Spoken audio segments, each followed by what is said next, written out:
మా పూర్వీకులంటే బైబిల్ గ్రంథంలో ఉన్నంత చరిత్ర వంశాలన్నీ తెలియదు నాకు తెలిసిన మా తాతగారు ఇంకొక 2 తరాలు మాత్రమే. ప్రభు నెరిగిన తర్వాత అది కూడా అనుకున్నా, ఎన్ని వెనక్కి వెళ్ళి తలంచుకోగలను అని. మా నాన్న, వాళ్ళ నాన్న, వాళ్ళ నాన్న, అంతకుమించి ఇంకా లేదు అవకాశం. ప్రాక్టికల్గా మాట్లాడితే వీరందరిలో కూడా ఎవరును కూడా క్రైస్తవ మార్గంలోనికి, యేసుక్రీస్తు ప్రభును ఎరుగుట లేదా రక్షణ అనుభవంలోనికి, ఆయన నామం కొరకు సాక్షులుగా జీవించే ధన్యత ఎవరికి ఇవ్వబడలేదు. ఎవరు అలాంటి వాళ్ళు లేరు. మరి దేవుని ఏర్పాటును బట్టిన సంకల్పం. మా తల్లిగారి పేరు మౌలా అలీ. నాకు ఒక సహోదరుడు ఉన్నాడు, ఆయన పేరు కూడా ఇదే పేరే. ఇదంతా పేరు ఎందుకు పెద్దగా ఉంటుందని రిజిస్టర్లు రాపించేటప్పుడు దస్తగిరి అని రాపించారు. ఇది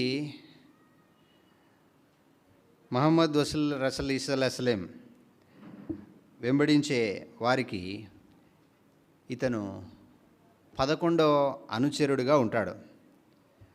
ఈ తెలుగు రాష్ట్రాల్లో ఈ గ్యార్మీ పండుగలు లేదా పీర్ల పండుగ అంటారు. పీర్ల పండుగ చేసి దాంట్లో ఈ దస్తగిరి పీర్ అనేది ఒక పీరు ఉంటుంది. అతను చచ్చిపోయి ఉంటాడు, కానీ తర్వాత సంవత్సరం అంతా అలాగనే ఉంటుంది. అది పీర్ల చావిడి అంటారు దాన్ని ఎత్తుకొని వచ్చి ఆ దినాలలో అస్సలే అస్సలాం అని చెప్పేసి ఆ గుండము చుట్టూ వారు ఏవైతే వ్యర్థమైన వాటిని అన్నింటి కాల్చివేసి వాళ్ళకి కలిగిన విలువైన వాటిని కూడా అప్పగించి తిరుగుతారు. కొన్ని పర్యాయములు కొన్ని ప్రాంతంలో దాన్ని మోసుకొని నిపులుగుండా వాళ్ళు దాటుతుంటారు. ఇక నేర్పించబడిన రీతిగా మస్జిద్కి వెళ్ళటం, 5 పర్యాయములు నమాజ్ చేయటం, ఈ జుమ్మా దినంలో అంటే శుక్రవారము తప్పనిసరిగా మిగతా దినాల్లో వెళ్ళకపోయినప్పటికీ వెళ్ళాలి, కానీ ఆ దినములో వెళ్ళటం, సంవత్సరంలో ఒక పర్యాయం రోజా ఉండటం అంటే ఉపవాసం ఉండడం. ఆ ఉపవాసం పవిత్రమైన మాసం అంటారు ఇస్లాం చెందినవారు. నేను నూర్ భాష ముస్లిం కుటుంబంలో జన్మించినాను. సరే, నా కుటుంబ నేపథ్యం అయితే అది. ఇలాగ బైబిల్ పట్టుకొని బుద్ధిగా మీ మధ్యలో నిలబడేంతటువంటి మంచివాడిని అయితే నేను కాదు. ఇలాగ నేను పెరుగుతున్నప్పుడు మా తల్లికి నేను 2వ వాడిని, సహోదరులు కూడా ఉన్నారు. నేను కడప జిల్లా జమ్మలమడుగు ప్రాంతంలో జన్మించాను.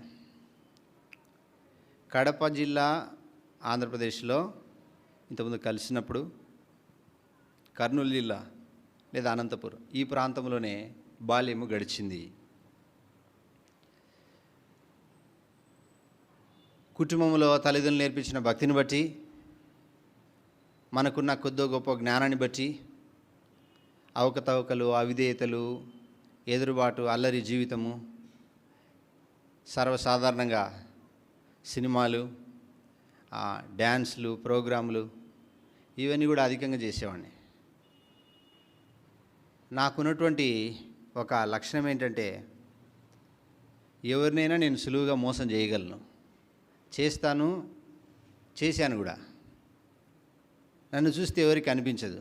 అందుకొరకే చాలామంది అంటుంటారు, నమ్మిన వాడినే కదా మనం మోసం చేయగలమని. వారు నమ్మేటట్టుగా నేను మాట్లాడగలను. నేను మాట్లాడుతున్న స్వభావము ప్రభు ఇచ్చినది, మునుపు ఇలాగలేను నేను. ప్రియమైనటువంటి వారులారా, నేను చెప్పాల్సిన సంగతి ఏంటంటే ఎవరి ద్వారా కూడా మాట పడడానికి ఇష్టపడేవాడిని కాదు. మాటతో చిక్కుపరిచేవాడిని లేదా మాట దాటిపోయేవాడిని. ఒకరికి అధికారం కింద ఉండడానికి అసలే ఇష్టపడేవాడిని కాదు. ఏదో మాటతో అనేకులు నవ్విస్తూ అలాగూ నేను కొనసాగుతుంటుని. ఈ లోకంలో ఈ సినిమాలు, పాటలు, ఇక స్నేహితులను బట్టి, పెరిగిన వాతావరణాన్ని బట్టి ఆళ్ళగడ్డ కర్నూలు జిల్లాలో ఆ ప్రాంతంలో కూడా బాల్యం కొన్ని దినాలు గడిచింది. నా తండ్రి గారు ఆయన R&Bలో రోడ్ అండ్ బిల్డింగ్స్ ఈ డిపార్ట్మెంట్ క్లాస్ 1 కాంట్రాక్టర్గా ఆయన పనిచేసేవాడు. ఈ రాజకీయ నాయకులు వాళ్ళతో ఈ కాంట్రాక్టులు అంటే అట్లాగే ఉంటాయి. ఆ సహోదరుడు అడ్వకేట్గా ఉన్నాడు. ఇక ఇంకో సహోదరి ఆమె AGBS చేసింది, వివాహం అయిపోయింది. ఆ అగ్రికల్చర్ డిపార్ట్మెంట్లో తిరుపతి ప్రాంతంలో ఉంటుంది. కనుక ఇలాగ జరుగుతున్నప్పుడు నా చేష్టలన్నీ ఎలా ఉండేవంటే, ఏదైనా సినిమా వస్తే దాన్ని చూడటము, దాని గురించిన డ్యాన్సులు, స్టెప్పులు స్టేజ్ మీద వేయటము, స్కూల్లో యానివర్సరీ డే కానీ లేదా కాలేజెస్లో కానీ, కాలేజీలో కాదు స్కూల్లోనే, క్షమించాలి. ఈ సందర్భాలన్నింటిలో మరి తర్వాత మధ్యలో ఒక ఉత్సవం కూడా జరుగుతుంది. ఏంటది? ఈ గణేష్ చతుర్థి మన వీధుల గలీలలో జరుగుతుంటాయి అటు ఇటు. ఇంకా ప్రోగ్రాంలో అక్కడ ఇక్కడ డ్యాన్స్ చేస్తుంటే వాళ్ళు మనకు బహుమతులు ఇస్తుంటే మీరు చూస్తున్న నేనే అట్లాగూ స్టైల్గా వస్త్రధారణ కానీ, స్టైల్ అంటే తెలుసు కదా మీకు, నేను పరిచయం చేయాల్సిన అవసరం లేదు.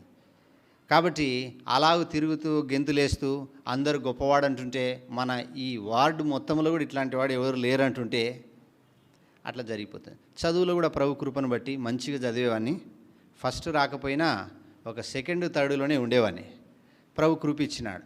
ఇట్లా జరుగుతున్న సందర్భంలో ప్రభు నాకు ఎప్పుడు పరిచయమైనాడు అంటే, ఎప్పుడు కూడా నేను మందిరంకి లేదా ఈ చర్చికి వెళ్ళినట్టుగా నాకు గుర్తులేదు. పోతే కదా గుర్తుండటానికి. 1993 సంవత్సరంలో కడప జిల్లా ప్రొద్దుటూరులో కొంతకాలం ఉన్నాం.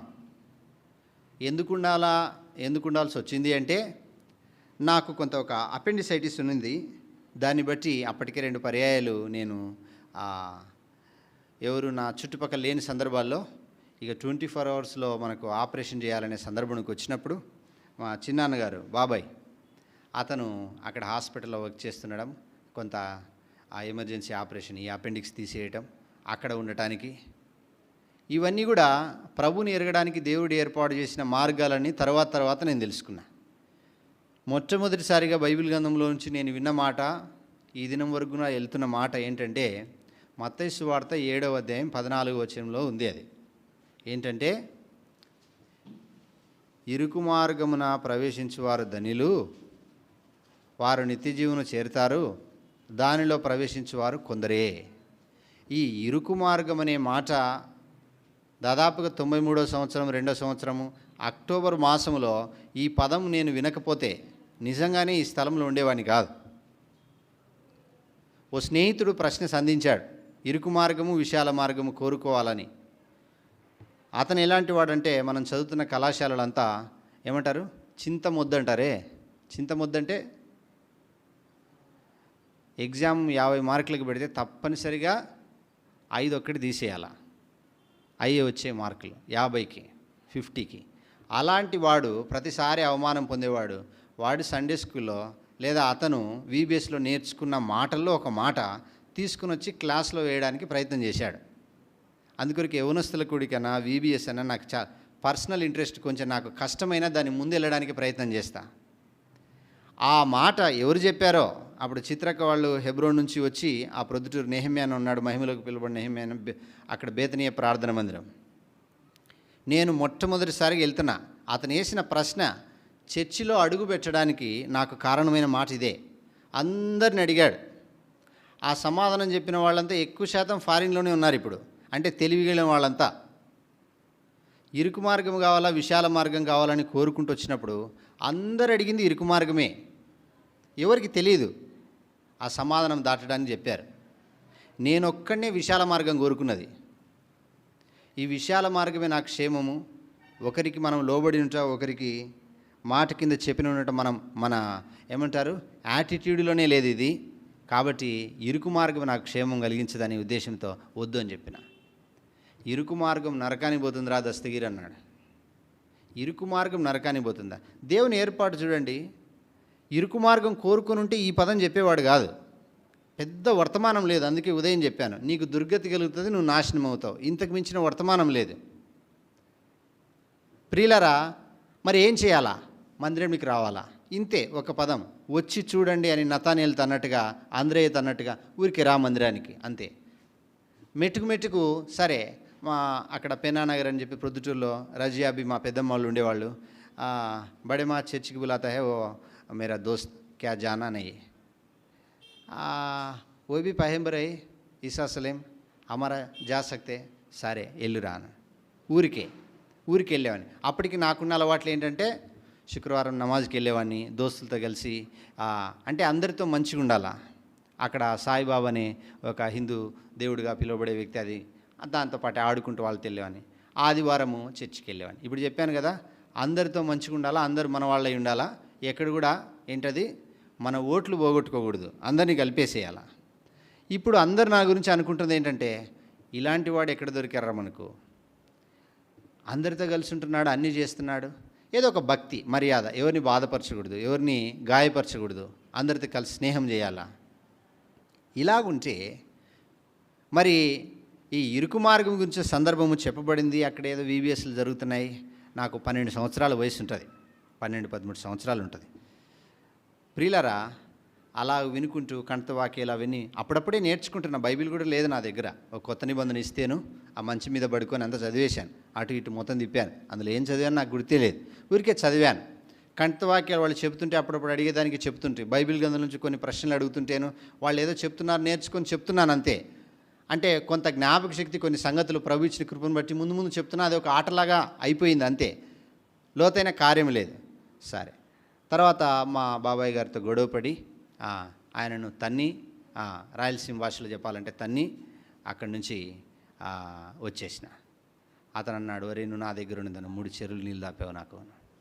కాబట్టి నేను ఎప్పుడు కూడాను ఒకరి కింద ఉండడానికి ఇష్టం లేని గర్వంతో కూడిన స్వభావం. తర్వాత మరలా ఇంకో ఊరికి వచ్చినాం.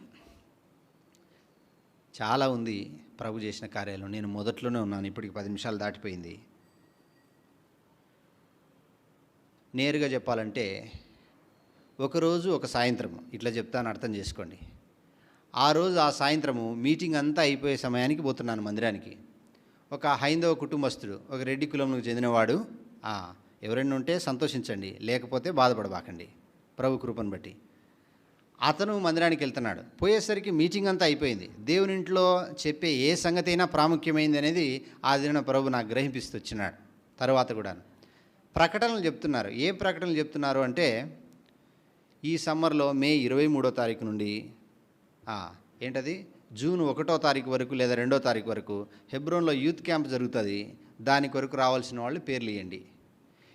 వాక్యం చెప్పినా నాకు అర్థం కాదు, నేను ఏమి వినలేదు. హెబ్రోన్ అనేది విన్నా. హెబ్రోను హైదరాబాద్ వేరు అనే సంగతి కూడా నాకు తెలియదు. హెబ్రోన్ అంటే అది ఒక ఊరు అనుకున్నా. ఇప్పుడేమో హెబ్రోన్ చుట్టూ తిరుగుతున్నా. ప్రియులారా, సరే మా అమ్మగారితో చెప్పాను, ఇట్లా అంటున్నారంటే, సరే గ్రహింపు చూడండి, ఒకవేళ నేను ఇలాగున మార్పు చెంది ఉంటానంటే అసలు వాళ్ళు నన్ను పంపించేవాళ్లే కాదు. ట్యాంక్ బండ్, చార్మినారు, సాలార్జంగ్ మ్యూజియము, ఇవన్నీ ఏంటివైతే చూసి వస్తాము సమ్మర్ హాలిడేస్లో.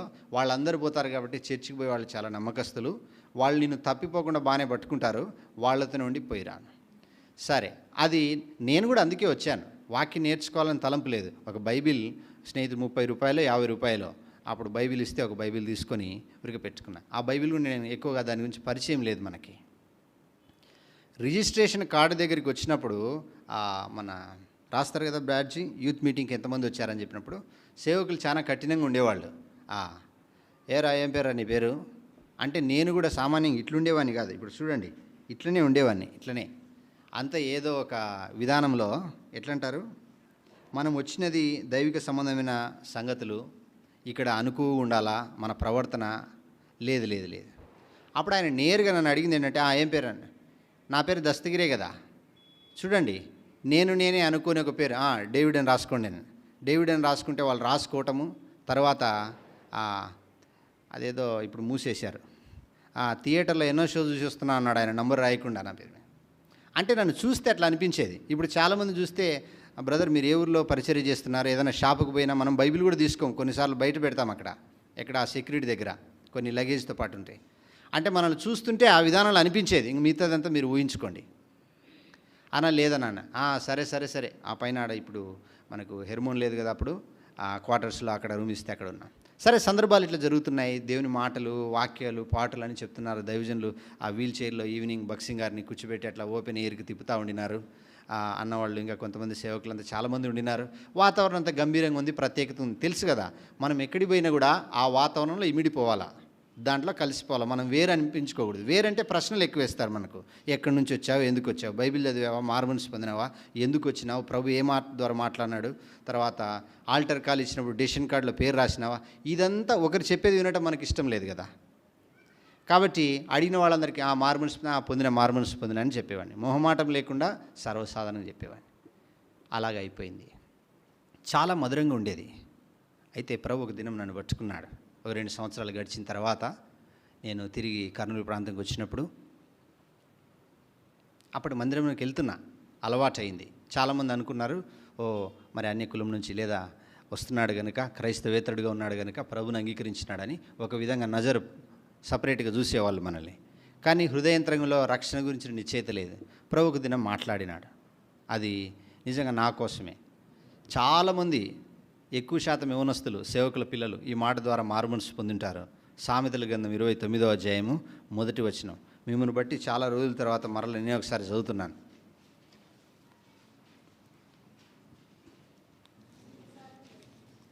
ఉండక్క ఒక్క నిమిషం.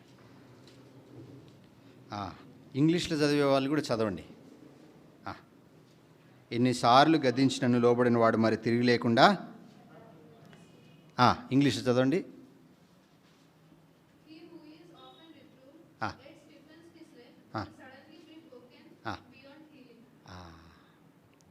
ఇంకో సందర్భంలో, ఇంకో వర్షన్లో హార్డ్ ఇన్ హిజ్ నెక్ అని, కఠినమైనటువంటి మెడ కలిగిన వాడు, మెడ వంచని వాడు, గద్దింపునకు లోబడిన వాడు.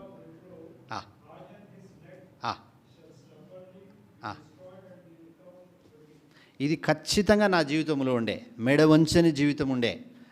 ఇనుప నరము నీ మెడ అని వాక్యం చెప్తున్నట్టుగా స్టబన్ అంటే ఒక మొండితనంతో, మూర్ఖత్వంతో ఉండేవాడిని. నాకు తెలిసింది, పక్కన వాళ్ళకి తెలియదు. ఇక అదే వాస్తవమైనది భక్తి కానీ సంగతులు. అయితే నేర్చుకునే స్వభావం దేవుడు ఇచ్చినాడు, ఏవైనా కొత్త సంగతులు. కనుక ఈ మాట, ఇది కూడా ఆశ్చర్యకరమైన విషయమే. ఏవి కూడా నేరుగా సూటిగా జరగలేదు నా జీవితంలో. దీని గురించిన వర్తమానం ఎవరు చెప్పలేదు.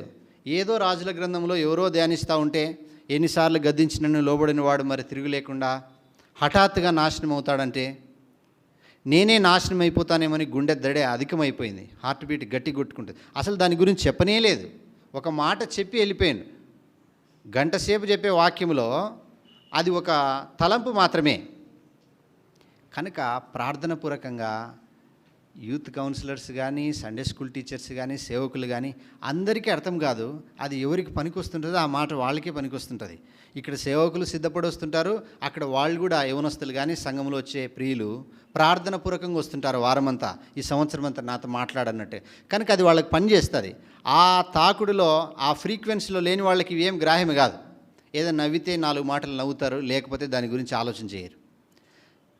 ఇంటికి వెళ్ళినా నిజంగా ఇరుకు మార్గము కోరుకోకపోతే నాశనంకి ఎట్లా పోతావని భయం వేసిందో. హఠాత్తుగా నాశనం అవుతుంటే ఇప్పటికి 2-3 సంవత్సరాలైంది ఈ మాట. అప్పుడెప్పుడో విని నువ్వు ఏదో కొత్తగా మంత్రాల్లో, శ్లోకాల్లో ఒక శ్లోకం వచ్చినట్టుగా పడ్డది చెవిలో. ఇప్పుడు అదే తిరుగుతూ ఉంది.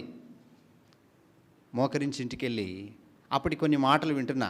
అంత రెండో రాకడి గురించి చెప్పేవాళ్ళు ఎక్కువ. ప్రకటన 22:12 మెయిన్ థీమ్ 95-6 సంవత్సరంలో హెబ్రోన్ యూత్ క్యాంపులో, ఇదిగో నేను త్వరగా వచ్చున్నానని. వినడమే అన్ని భయపడే సంగతులల్లో విన్నాను. ఇప్పుడు 666 క్షమించాల. ఈ ముద్ర వస్తుంది, అంత్యక్రీస్తు పరిపాలన వస్తుంది, రాకడని నెరవేర్చబడుతున్న సూచనలు అన్నీ ఉన్నాయి. ఇవన్నీ ఆ దినాల్లోనే వింటున్నాను, రక్షణలో ప్రభులోనికి రాకమునిపే. కనుక భయంతో మనం తీర్మానం చేసుకోవాలనే ఉద్దేశము ఒప్పింపజేస్తూ వచ్చింది. యేసయ్య నేను పాపినని నిజంగా ఒప్పుకున్నా. నా కొరకు శిలువలో మరి చేతులు, కాళ్ళల్లో, తలపైన ముళ్ళ కిరీటము ఇలాంటి దెబ్బలు పొందినవాడు. నేను మహమ్మద్ ప్రవక్త గురించి కానీ, లేకపోతే ఇంకొక బాబు గురించి కానీ ఏ సందర్భంలో నేను వినలేదే. వీళ్ళు దేవుని కుమారులని వింటేనే, ఇవి నాకే ఎవరు బోధ చేయడం లేదు. ఎవరైనా చేస్తే వినను కదా. నేనే ఆలోచన చేసుకుంటున్నాను. విన్న సంగతులు అక్కడ ఇక్కడ. ప్రభువా నన్ను కూడా నీ బిడ్డగా చేర్చుకో, నిత్య నరకము తప్పించు. అయితే కష్టం అంటనే క్రైస్తవునిగా జీవించడం, ఇరుకు మార్గం చాలా ఇబ్బందిగా ఉంటుంది అంటనే అందరూ అంటున్నారు. అయితే నీ కొరకు సాక్షిగా జీవిస్తాను, నా కృపనివ్వండి ప్రభువా. ఇది తెలియకనే చేశాను ఈ మాట. నీ కొరకు సాక్షిగా ఉంటాను, నువ్వు నాకు తోడుగా ఉంటానంటే ఈ తీర్మానం అంగీకరించండి అని. ఎవరికి తెలియదు నేను అప్పుడు ఒప్పుకుంటున్నట్టుగా. నాకు ప్రభువుకు సంబంధించిందే. ఇంటికి వచ్చిన తర్వాత అది ఆదివారం నవంబర్ 10వ తారీఖు. నిజంగా గొప్ప మార్పు. అప్పటికే కొంత మార్పు వస్తుంది హెబ్రోన్ నుంచి వచ్చిన తర్వాత. దైవజనుల ప్రార్థనలు, వారు గార్చిన కన్నీరు, వారి క్రయము, ప్రయాసము ఎక్కడికి పోదండి. వాళ్ళు మాట్లాడకపోయినా దాని సన్నిధి పనిచేస్తుంటుంది.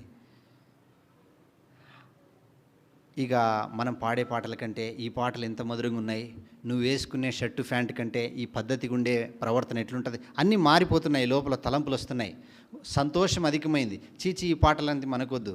మనం కాలర్ పై ఎగిరేసి ప్రైజులు లేదా ఏమంటారు, మనం ఎక్కువ గంతులు వేస్తుంటే మనకు నోట్లు కనిపించేవాళ్ళు ఆ రోజులలో. ఇదంతా మనకెందుకు, దీని గురించి మనకు నెమ్మదే లేదు. అన్నీ మారిపోతున్నాయి. ఎవరో చెప్పలే, లోపలనే ఆశ వస్తుంది వాక్యం చదవాలని, మందిరానికి క్రమంగా పోవాలని, ప్రభు చేసిన కార్యాన్ని బట్టి ఆరాధించాలని. ఇదంతా సమాజంలో వందల మంది చెప్తుంటే నేను ఒకడిని ఇక్కడ ఇదో బహుశా ఈ అబ్బాయి యవనస్తుడు ఉన్నట్టుగా ఉండేవాడిని, చాలా సన్నగా. నా కొరకే ఎవరేం చెప్పగలరు, అందరిలో నేను ఒకడిని. కానీ ప్రభు నాలో కార్యం చేస్తున్నాడు. ఆ సంతోషంతో ప్రతి ఆదివారం ఆరాధన చేసేవాడిని. ఎప్పుడైతే ప్రభువుని అంగీకరించిన తర్వాత ఈ ఇరుకు మార్గం యొక్క అనుభవం మొదలైంది.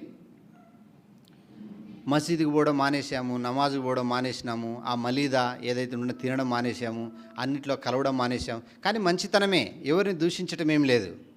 ఎందుకంటే వాళ్ళని కూడా నేను సంపాదించుకోవాలిగా. విమర్శిస్తే, వాదనతో నేను గెలిస్తే, నాకున్న మాటతోనో ఏదో వాడిని మళ్ళీ నొప్పిస్తే మళ్ళీ సమకూర్చుకోలేము. తల్లిదండ్రులైనా, సహోదరులైనా, బంధుమిత్రులు ఎవరు కూడా ఈ రక్షణ అనుభవంలో లేరు. కనుక ఎట్లాంటి సందర్భాలు వస్తున్నాయంటే, నువ్వు నమ్మడం అయితే నమ్మినావు కానీ బైబిల్ పట్టుకొని ఊరంతా తిరుగుతున్నావేంటి అనేది అందరి ద్వారా వచ్చింది.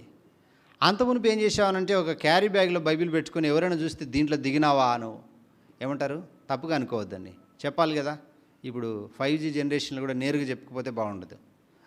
ఈ మాదిగా దాంట్లో నువ్వెట్లా దిగినావురా నాయన, అసలు మన ఇంటా వంట లేదు. ఆ పంచాయతీ, గ్రామ పంచాయతీ దగ్గర, ఆ మున్సిపాలిటీ దగ్గర మీ నాన్న కాలర్ పట్టుకొని అడుగుతున్నారంట, ఏందన్నా ఉండుండి మీ వాడు దాంట్లో దిగినాడు అని.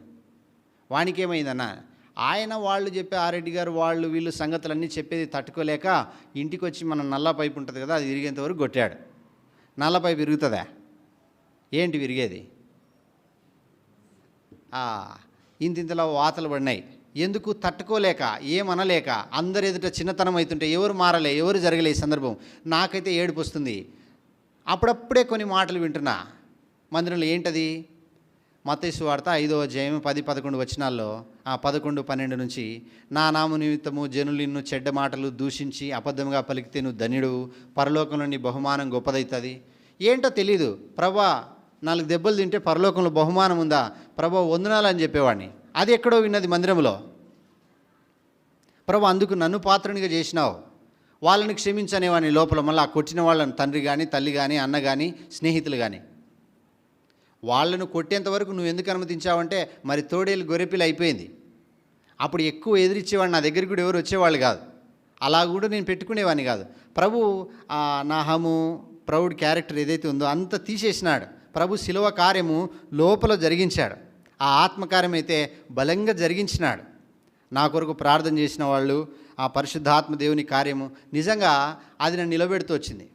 ఈ సందర్భంలో ఆదివారం మందిరానికి వెళ్ళకూడదు, ఇంట్లో తాళం వేసేసి ఇప్పుడు ఎక్కడికి పోతామని అంటున్నారు. మనకేమో పట్టలేని వేదన, దుఃఖం అవుతుంది. మందిరానికి పోవాలా, ఆరాధన చేయాలా, సమయానికి పోవాలా, అది కూడాను 9:30 కంటే 9:30కి పోవాలా.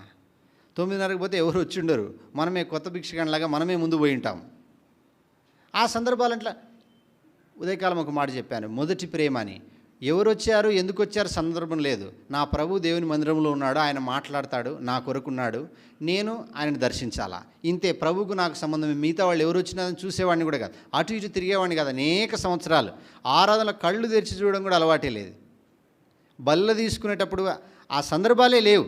దేవుడు ఉన్నాడు, మనతో ఉన్నాడనే ఆ దైవిక భయములో ప్రభు దేవుని సన్నిధి అనుభవిస్తుంది. ఇప్పుడు మందిరానికి ఎప్పుడైతే వస్తుంటానో వచ్చినప్పుడంతా ఈ మాటలు వినపడుతున్నాయి. ఏంటిది అది? నలుగురు ఏకమై నిన్ను కొడతారు, యథార్థవంతులను దేవుడు త్రోసివేయడు, భక్తిహీనులు నిలబెట్టడు, దేవుడు తానే వారి ఎద్దుకొచ్చి కళ్ళుండి పాతి బాష్పవిందు తుడిచేస్తాడు. ఏంటో నాకు చెప్పినట్టుగానే ఒకరిని తల్లి వాడిని ఆదరించకపోయినా, లేకపోతే తల్లి కంటేనూ మించిన 66-13 మనం చూస్తే యెషయా గ్రంథంలో ఈ మాటలు ఆదరణకరంగా అనిపించేవి. ఒకానొక సందర్భంలో నేను చదువుతున్న దినాల్లో ఒక హైందవ ఆ యొక్క విద్యాసంస్థలు నేను చదువుతున్నప్పుడు, ఆ పేరేంటంటే ఒక రాఘవేంద్ర అనే సంబంధించినది ఒకటి ఉంటుంది. అదొక స్కూల్ టై, యూనిఫామ్, ఇవన్నీ ఉంటాయి దాంట్లో.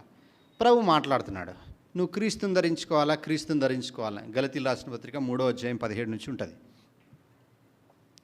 ఎవరితోనో చెప్తుంటే ఎడి విలియమ్స్ గారు ఒక సందర్భంలో దైవజనుడు ఆయన వర్తమానం చెప్తున్నాడు. నేను క్రీస్తుని ఎక్కడ ధరిస్తున్నా దీని మీద వేరే ఉంది అని పడుతుంది. ఇప్పుడు అవి తీసేస్తే వాళ్ళు ఊరుకుంటారు.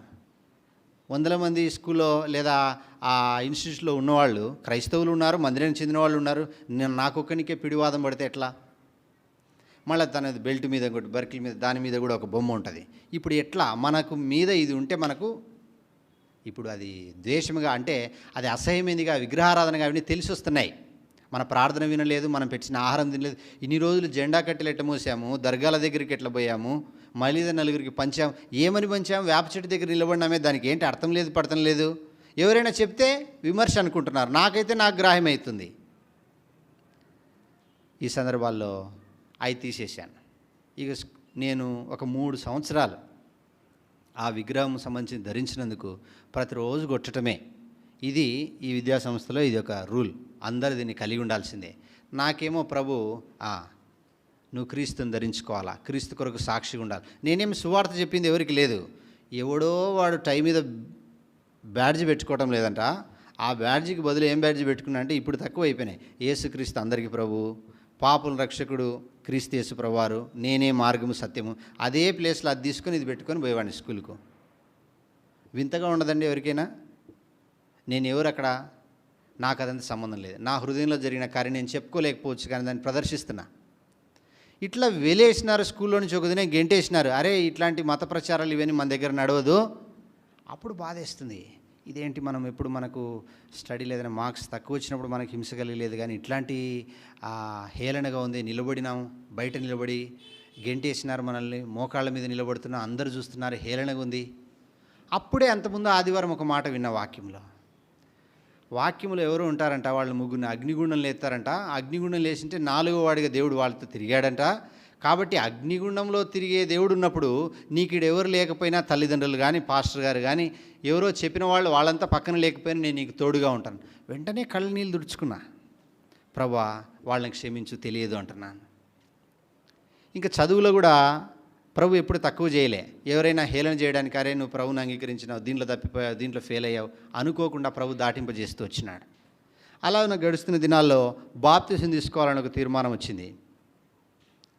బాప్తిసం తీసుకోవాలనుకుంటూ వచ్చినప్పుడు అమ్మగారికి చెప్పాను, అమ్మ ఇట్లా ఇది సంగతి, బాప్తిసం తీసుకోవాలి. అరే ఇంతవరకు చేసింది సరిపోయింది, దాంట్లో దిగితే పూర్తిగా దిగినట్టే, ఇంకా మళ్ళీ వెనక్కి రాలేమో, అదంతా మళ్ళీ చాలా దూరం వెళ్ళిపోతుంది అని.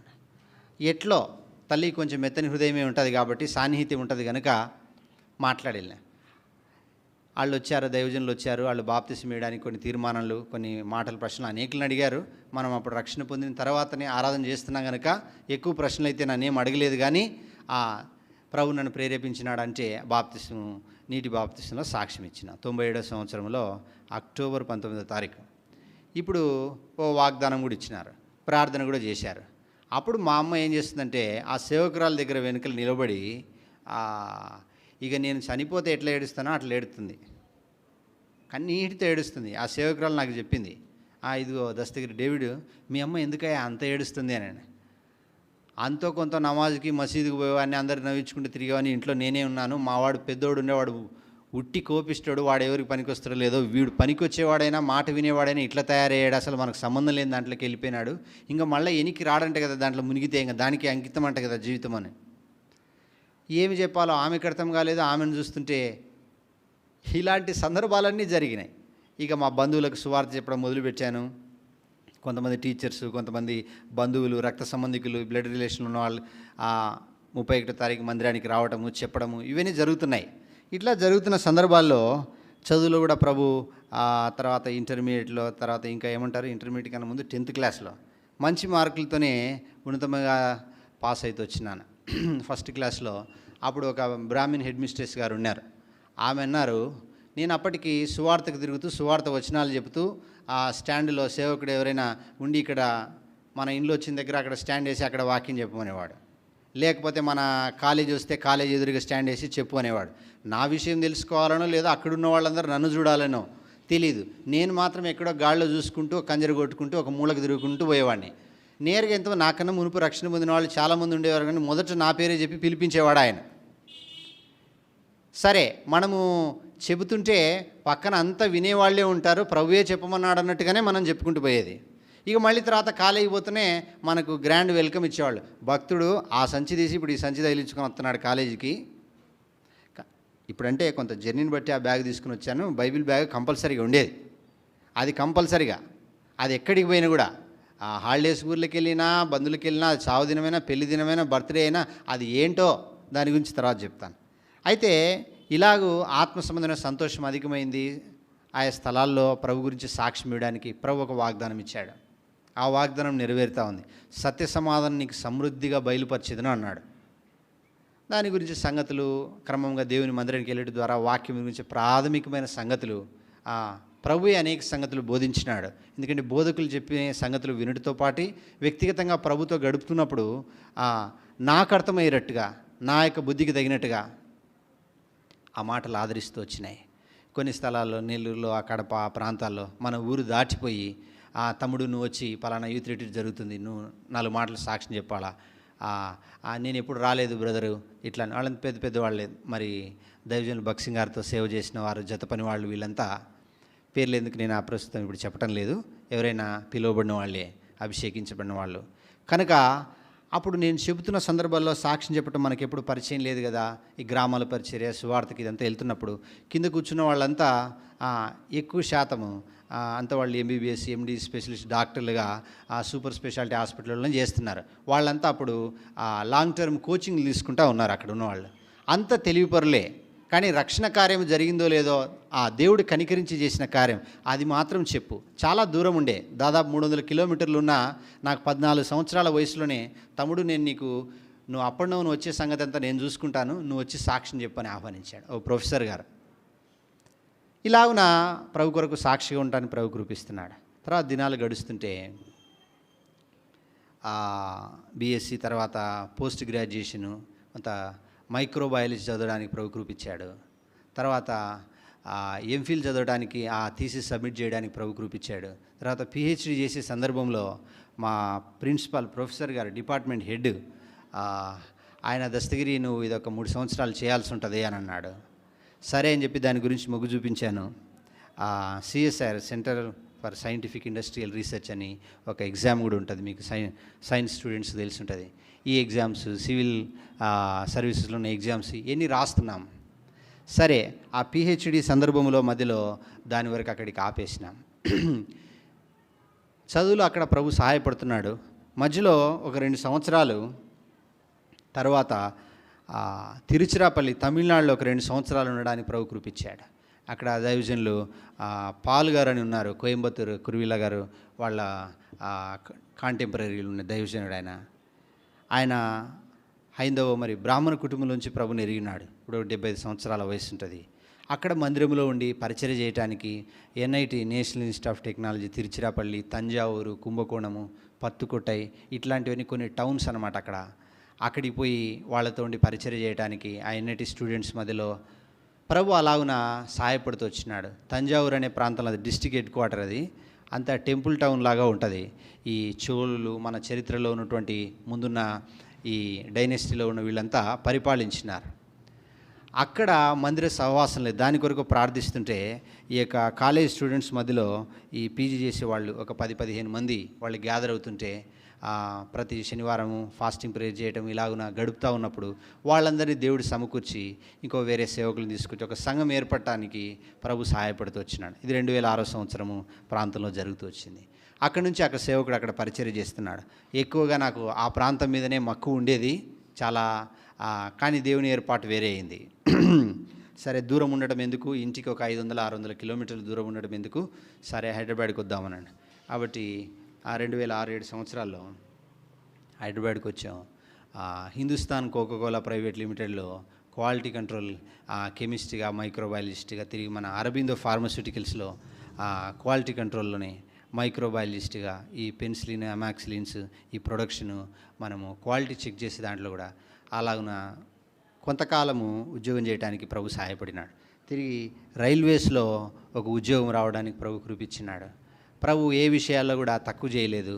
ఒకానొక సందర్భంలో మరి లండన్ వెళ్ళడానికి హైయర్ స్టడీస్ గురించి నేను నా స్నేహితుడు ప్రయత్నం చేస్తే, దేవుని సన్నిధిలో యథార్థంగా చెప్తున్నాను, అక్కడ ఆదివారం మనకున్నట్టుగా ఆరాధన నేను చేయాల్సిన పరిచర్య ఉండదు కదా. చేసి వచ్చినా కూడా మళ్ళీ ఒక 3-4 ఇయర్స్ తర్వాత మనం మళ్ళీ ఇక్కడికే రావాలి కదా. లేకపోతే IELTS ప్రిపరేషన్ ఇవన్నీ కూడా జరిగిపోయినాయి. కానీ ప్రభు సమాధానం ఇవ్వకపోతేను మరలా వెనక్కి వచ్చిన తర్వాత కొన్ని దినాల తర్వాత సౌత్ ఆఫ్రికాలో ఒక జాబ్ ఆఫర్ వచ్చింది. అది కూడా మనము పరిచర్యలో యవనస్తుల మధ్యలోనూ VBSలో లేదా ఆయా సంఘాల ఆదివార పరిచర్యలో అత్యల్పుని ప్రభు వాడుకోవడానికి ఇష్టపడిన కారణం చేత ఇవన్నీ మనకు అక్కడ ఉండవు కదా. ఇంతకు మించి మనం ఎక్కువ ఏం చేయగలము? మరలా మనము దాంతో అనుసంధానం ప్యారలల్గా ఇవన్నీ చేయాలా? వాటిని రిజెక్ట్ చేసినాం. ప్రభు సహాయపడుతూ వచ్చినాడు. ఇవన్నీ అందరితో పంచుకునే విషయాలు కాదు. ఎందుకంటే కొంతమందికి నమ్మశక్యంగా ఉంటాయి. వాళ్ళు ఇవన్నీ మాకు చెప్పకుండా దాచిపెట్టినా అని మా తల్లిదండ్రులకు కూడా అనేక సంగతులు తెలియదు. సరే, తర్వాత సేవ గురించి ప్రభు చెప్తున్నాడు. ఈ మాటలు చెప్పి నేను ముగిస్తాను. ఇప్పటికి సమయము 5:30 బజే హోగే. కాబట్టి రక్షణ పొందిన 3 సంవత్సరాల నుంచి ప్రభు నన్ను సేవకు పిలుస్తున్నాడు. ఈ భారం నేను మీ ముందు పెట్టదలిచాను ప్రియులరా. 18 సంవత్సరాలు ప్రభు నన్ను సేవకు పిలుస్తుంటే నేను అది కాదు, ఇదేనా, 2 కలిపి చేయొచ్చునా, జాబ్ చేసుకుంటూ ప్రభు పరిచర్య చేయొచ్చా, వీటి మధ్యలో రెండింటి మధ్యలో అట్లనే ఈదుతూ వచ్చినాను. సరే, వివాహం కూడా చాలా ఒక 30 సంవత్సరాలు రమారమి ఆ ప్రాంతంలో చేసుకున్నాను. 23 సంవత్సరాల నుంచి మా వాళ్ళు ప్రయత్నం చేస్తుంటే, ఎందుకంటే ప్రభువుని అంగీకరించిన ఒక యవనస్తురాలు అయితే నేను చేసుకుంటానని చెప్పాను. ఇప్పుడు 10 సంవత్సరాలు దాటింది నా యొక్క వివాహం అయిపోయి. దాని గురించి కూడా మనం చెప్పాలి. ఎందుకు అంటే రక్త సంబంధికులు, బంధుమిత్రులు, ఇప్పుడు దురలవాట్లు లేని యవనస్తుడు పద్ధతి గలవాడంటే ఏ తల్లిదండ్రులు వద్దనుకుంటారు? ఇప్పుడు ఇట్లున్నా కానీ నేను మామూలు తలకు డయేసి మంచిగానే ఉండేవాడిని. ఇవన్నీ కూడా నా విశ్వాసంలో నుండి ప్రభులో నుంచి నాకు దూరం చేస్తాయని అవన్నీ వద్దనుకున్నా. కన్నీరు గాడుస్తున్నారు. తల్లిదండ్రుల సంబంధమైన ఏమంటారు, ఒక ప్రేమతో వాళ్ళు ఏడవటము, అరే ఇట్లా మనం చేసుకోవాలా, దాటిపోకూడదురా, నువ్వు మారుమనసు అయితే పొందినావు, చేసినావు. ఇప్పుడు వివాహము సందర్భంలో ఇది అందరికీ తెలిసిపోతుంది, ఇది చాలా విషయం అయిపోతుంది. నేను అన్నాను, ఇది ప్రభు చిత్తమైతే నేను దేవుని మందిరంలో వివాహం చేసుకుంటాను అని. ఇంట్లో ప్రభుని ఎవరు అంగీకరించలేదు కదా. కొంతకాలం మందిరానికి వచ్చారు అమ్మగారు, అన్న, వాళ్ళు పూర్తి విశ్వాసంలోనికి రాలేకపోయినారు. ఆ మస్జిద్లో ఉన్నటువంటి మరి నేను కొన్ని దాటింపజేస్తూ వచ్చినాను. ప్రభుని అంగీకరించిన తర్వాత ఈ కాజీ, తర్వాత ముజావర్లు వీళ్ళు వచ్చి, అరే బేటా నువ్వు ఎందుకు రా యేసు ప్రభు నమ్మిన ఈ మార్గంలో పోయినావు, మనం పోకూడదురా దానికని వాళ్ళంతా ఇంటి చుట్టూ రావడం, వాళ్ళు గుంపు కుట్టడము, వాళ్ళంతా మాట్లాడుతుంటే మనం ఏదో చెప్పి కొన్ని మాటలు దాటిపోవటం. ఇప్పుడు కూడా ఈ దినాలలో కూడా మనం ఇట్లాంటి దాంట్లో ఉండదని వాళ్ళు పెద్ద వాదన పెట్టుకోవడము, బంధించడము, చాలా సంగతులు జరిగాయి. అయితే ప్రభు నెమ్మది ఇరుకు మార్గంలో శ్రమ సందర్భాలు అన్నింటిలో కూడాను చెడ్డ మాటలు, తన్నులు, దెబ్బలు. ఒకానొక దినంలో సండే మనకు ఏముంటాయి, కాలేజీలో స్పెషల్ క్లాసెస్ అవన్నీ ఉంటాయి కదా. ప్రభు మందిరానికి వెళ్ళాలనే ఉద్దేశంతో ఆ రోజు వెళ్ళని కారణం చేత ఒక టీచర్ గారు మన కాలుతోనే తన్నుతూ చాలాసేపు కొట్టాడు నన్ను. గాయం అవుతుంది, నొప్పి అవుతున్నది, ఏడుపు వస్తున్నది. వీటన్నిటిలో కూడా ఆ అయ్యగారికి, సార్ గారికి తెలియదు ప్రభుని అంగీకరించలే ఆయన. యేసుప్రభు నా కొరకు దెబ్బలు పొందినావు, ఆయనను క్షమించు ప్రభువా, నీకు వందనాలు చెప్తున్నాను. ఇట్లా ఏడుస్తూ కళ్ళ వెంటబడి నీళ్ళు వస్తుంటే, ఇట్లాంటి సందర్భాలన్నీ దాటుకొని విశ్వాసం బలపరచడానికి దేవుడు ఎన్నో వాగ్దానాలు ఇచ్చి ఆదరించి నా సన్నిధి నీకు తోడుగా వస్తుందని ఇప్పుడు నా పేరు పెట్టి ప్రభు పిలవటం ఆరంభించినాడు. ఒకానొక దినము చాలా సందర్భాల్లో లేచి నిలబడి తీర్మానం చేసుకోవటము, మళ్ళీ తర్వాత దాని గురించి మళ్ళీ వెనక్కి వెళ్ళిపోవటం అంటే పూర్తి తీర్మానంతో లేకుండా ఎవరు అతన్ని సేవిస్తారో ఫలం అందుతారు, ఇతరులకు లేని భాగ్యము దేవుడు నీకు ఇచ్చినాడు, నీ ప్రియ ప్రభు సేవకు సమర్పించుకో అని ఈ పాటలన్నీ నిలబడి అనేక యూత్ క్యాంప్స్లో ప్రభు మాట్లాడుతుంటే ఎవరిని చూడకుండా లేచి నిలబడిన సందర్భాలు ఉన్నాయి. కన్నీటితోనే ఎవరో ఒప్పిస్తున్నట్టు, ఎవరో చేస్తున్నట్టుగా కదా. ఇతరులకు లేనట్టి ఆ ఘనతను నీకిచ్చే కృతజ్ఞుడావై కొనియాడు ప్రభు పాద సన్నిధికి, నీ ప్రియ ప్రభుని సేవాకై అర్పించుకో నీవే. ఇలా జరుగుతున్నప్పుడు థ్యాంక్ యూ. వివాహ దినం వచ్చింది. ఈ సేవ గురించి తలంపులు ఉన్నాయి. కొంతకాలం పంజగుట్టలో హెచ్డిఎఫ్సి బ్యాంకులో కూడా చేశాను. ఇట్లా ఒకటి కాదు, చేయని ఉద్యోగము సందర్భం లేకుండా నెమ్మది లేదు. ఎన్ని చేస్తున్నా కూడా ఒకదాని తర్వాత ఒకటి. ఆదివారం మందిరానికి అంటుకట్టుకొని ఉండాలా. ఈ ఎస్ఆర్ నగర్లో కానీ, ఏజీ కాలనీలో కానీ, కేపీహెచ్పిలో కానీ, ఈ మందిరాలంతట్లో కూడా పరిచయం చేస్తూ సహవాసంలో ఉంటూ వస్తూ వచ్చినాను. ఇంకొన్ని స్థలాల్లో ఎందుకు చెప్తున్నా ఈ విషయాలంటే, ప్రియులారా, దేవుని మందిరంతో ఆనుకొని ఉండాలా. దేవుడు మనం పిలిచిన ఉద్దేశం ఏదో వేరే ఉంటున్నది. దీంట్లో సంతృప్తిమైనటువంటి ఈ యొక్క నెమ్మది అయితే మనకు కలగటం లేదు.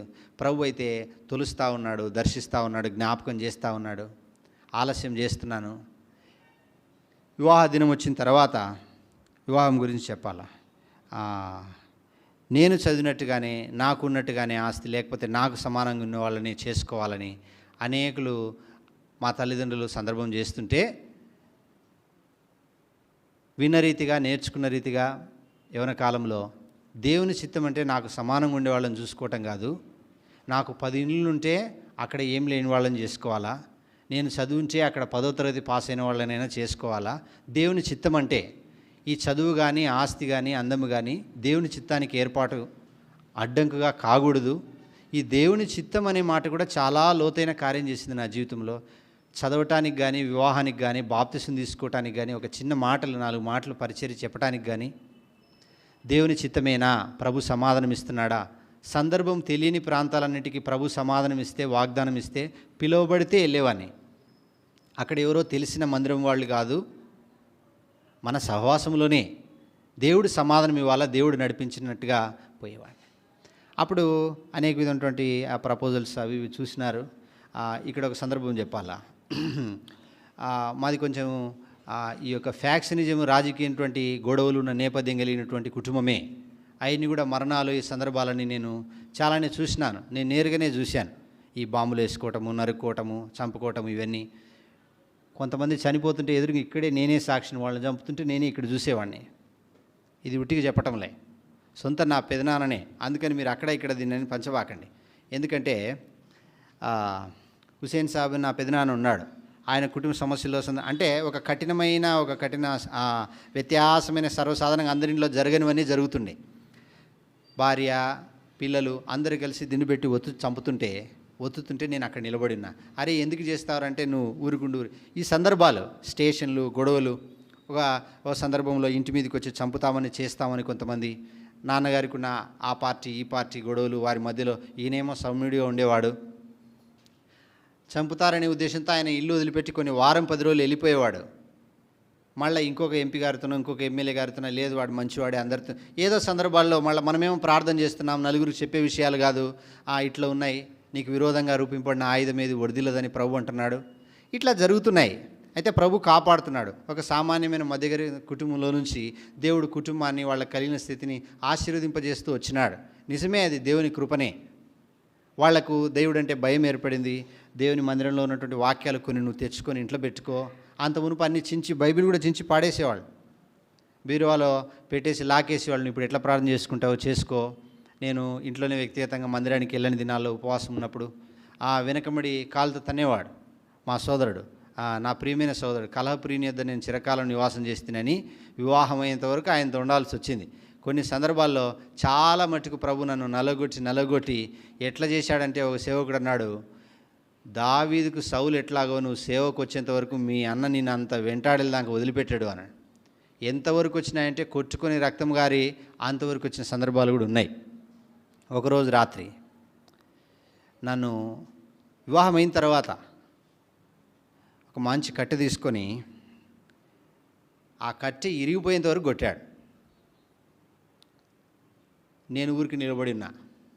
నేనేం బాడీ బిల్డర్ని కాదు, లేకపోతే సిద్ధపడిన వాడిని కాదు తట్టుకోవడానికి.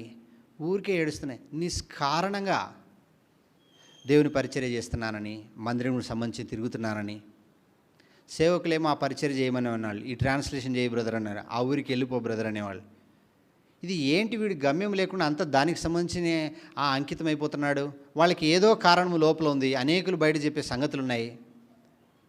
అంత మునుపు కూడాను ఇంట్లో వాళ్ళు హింసిస్తూ ఉంటే నేను బయటికి వెళ్ళిపోతాననే సందర్భంలో ఊరికి వెళ్ళిపోయి మరలా తల్లిగారు పట్టుకొని లేదురా ఉండు, అట్లంతా కాదులే, ద్వేషము దుఃఖము ఈ సందర్భాలన్నింటిలో కూడా ఎందుకు నాకే జరుగుతుంది ప్రార్థన చేయడం మొదలుపెట్టినాను.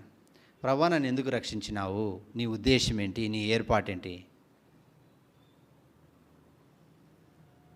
యెషయా గ్రంథం 45వ అధ్యాయం 3వ వచనంలో చూడండి.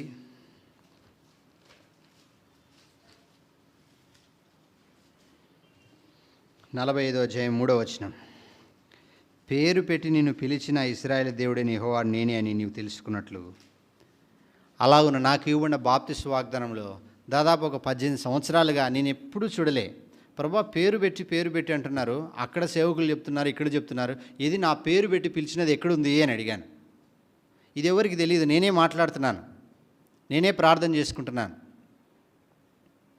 నాకు ఇవ్వబడిన బాప్తిస్మ వాగ్దానము తరచుగా నేను చదువుకుంటుంటాను. ఏ సందర్భం వచ్చినా అందులోనే నా గురించి చెప్పబడింది అనేక విషయాలని. 3 పర్యాయాలు నా సేవకుడైన దావీదు, మై సర్వెంట్ డేవిడ్. నన్ను దస్తగిరి అని పిలవడం ఇంట్లో వాళ్ళు బంధువులు అందరూ మర్చిపోయారు. అందరు డేవిడ్ అనే పిలుస్తున్నారు.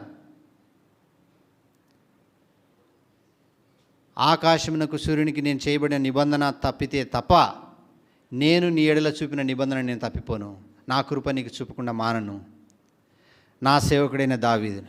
ఇది నిజంగా నన్ను గట్టిగా పట్టుకుంది. నేను నిశ్చయం చేసుకున్న ఒక 3 నెలలు 6 నెలలు ప్రార్థన చేసిన తర్వాత మరి సహోదరి ఆమె రుతు గ్రేస్, ఆమెను కూడా ప్రార్థన చేయమని చెప్పాను. వివాహం కూడా మందిరంలోనే ఘనంగా జరిగింది. అనేకులు వచ్చారు. నా బంధుమిత్రులు, స్నేహితులు, మందిరము గడప దొక్కని వాళ్ళు. నాకు ఇష్టమైన మాట, నా దేవుని మందిర ద్వారంలో ఉండుట ఇష్టము. అనుదినం ఆయన గడప యొద్ద కనిపెట్టుకొని ఆయన ఉపదేశం వినువారు ధన్యులు. దేవుని మందిరంలో అడుగుపెట్టడం అంటే సామాన్యమైన విషయమేనా? వాళ్ళందరూ నేను ఎలాగూ వివాహం చేసుకుంటానో, ఎలాగూ ప్రమాణం చేస్తానో చూడాలని కులము మతము సందర్భం లేకుండా వాళ్ళ హోదా స్థితి దాటి కొంతమంది మంత్రులు అయ్యారు ఆంధ్రప్రదేశ్ ప్రభుత్వంలో, కొంతమంది ఎమ్మెల్యేలుగా ఉన్నారు. వాళ్ళందరూ నాన్నగారికి ఉన్న పరిచయాన్ని బట్టి ఆ వీడియోలో, మ్యారేజ్ వీడియోలో చూస్తున్నప్పుడు నేను చాలా సంతోషపడినా. వీళ్ళందరి గురించి పేరు పెట్టి ప్రార్థన చేసేవాడిని. నేను వాళ్ళకి చెప్పే స్థితి నాకు లేకపోయినా ఒక దినం ఎప్పుడైనా వచ్చి వాళ్ళు దేవుని మందిరంలో వాక్యం వినటానికి అంకులు తీసుకోండి అనేవాళ్ళు. కొంతమంది చనిపోయారు కూడా, ఆ రాయలసీమ ప్రాంతంలో ఉన్నటువంటి భార్య భర్తలు కూడా. ఈ నాయకులు అనేవాళ్ళు. నిజంగా దేవుడు ప్రార్థన వింటాడా? ఇది నాకు వ్యక్తిగతమైన అనుభవం. దేని గురించి అయినా 5 సంవత్సరాలు, 10 సంవత్సరాలు, 15 సంవత్సరాలు ఒకటే ప్రార్థన చేస్తూ ఉండు దేవుడు తప్పకుండా నిజంగా ప్రార్థన ఆలకించేవాడు. అది ఎవరికి తెలియదు. ఏదో సందర్భం వచ్చినప్పుడు ప్రభు ప్రేరేపిస్తే చెప్పేవాడిని. అలాగున చెప్పాలి కదా, ఏమి కట్నం తీసుకోనకుండా, ఏం ఆశించకుండా తీసుకున్నాం. ఆయన పేరు షాజహాను. వాళ్ళు ధర్మవరం పులివెందుల ప్రాంతంలో వాళ్ళు సేవ చేస్తుంటారు. ఆ ప్రాంతానికి చెందిన వాళ్ళు కూడా సేవలోనే ఉన్నారు. ఏమంటారు, వెతకపోయిన తీగ ఏదో అక్కడ తగిలిందంటారు కదా. మా వాళ్ళు ఏదేదో వెతికారు. ఎలాగ వెతికారంటే, వీడు చర్చి అంటాడు కాబట్టి వీనికి చేసుకుపోయే మామగారు ఎట్లున్నా అంటే ఒక గన్మెన్ ఉండాలి పక్కన. గన్మెన్ నిజంగానే అట్లా ఆయన వెతికాడు. ఆయన ఒక 100 మంది ఈ కేసులో ఏమంటాడు అక్యూజ్ అయ్యి లోపలికి పోయి వచ్చిన ఆయన ఆ కూతురు ఎంబీబీఎస్ డాక్టర్గా ఉంటే చేసుకోవాలా సందర్భాలు.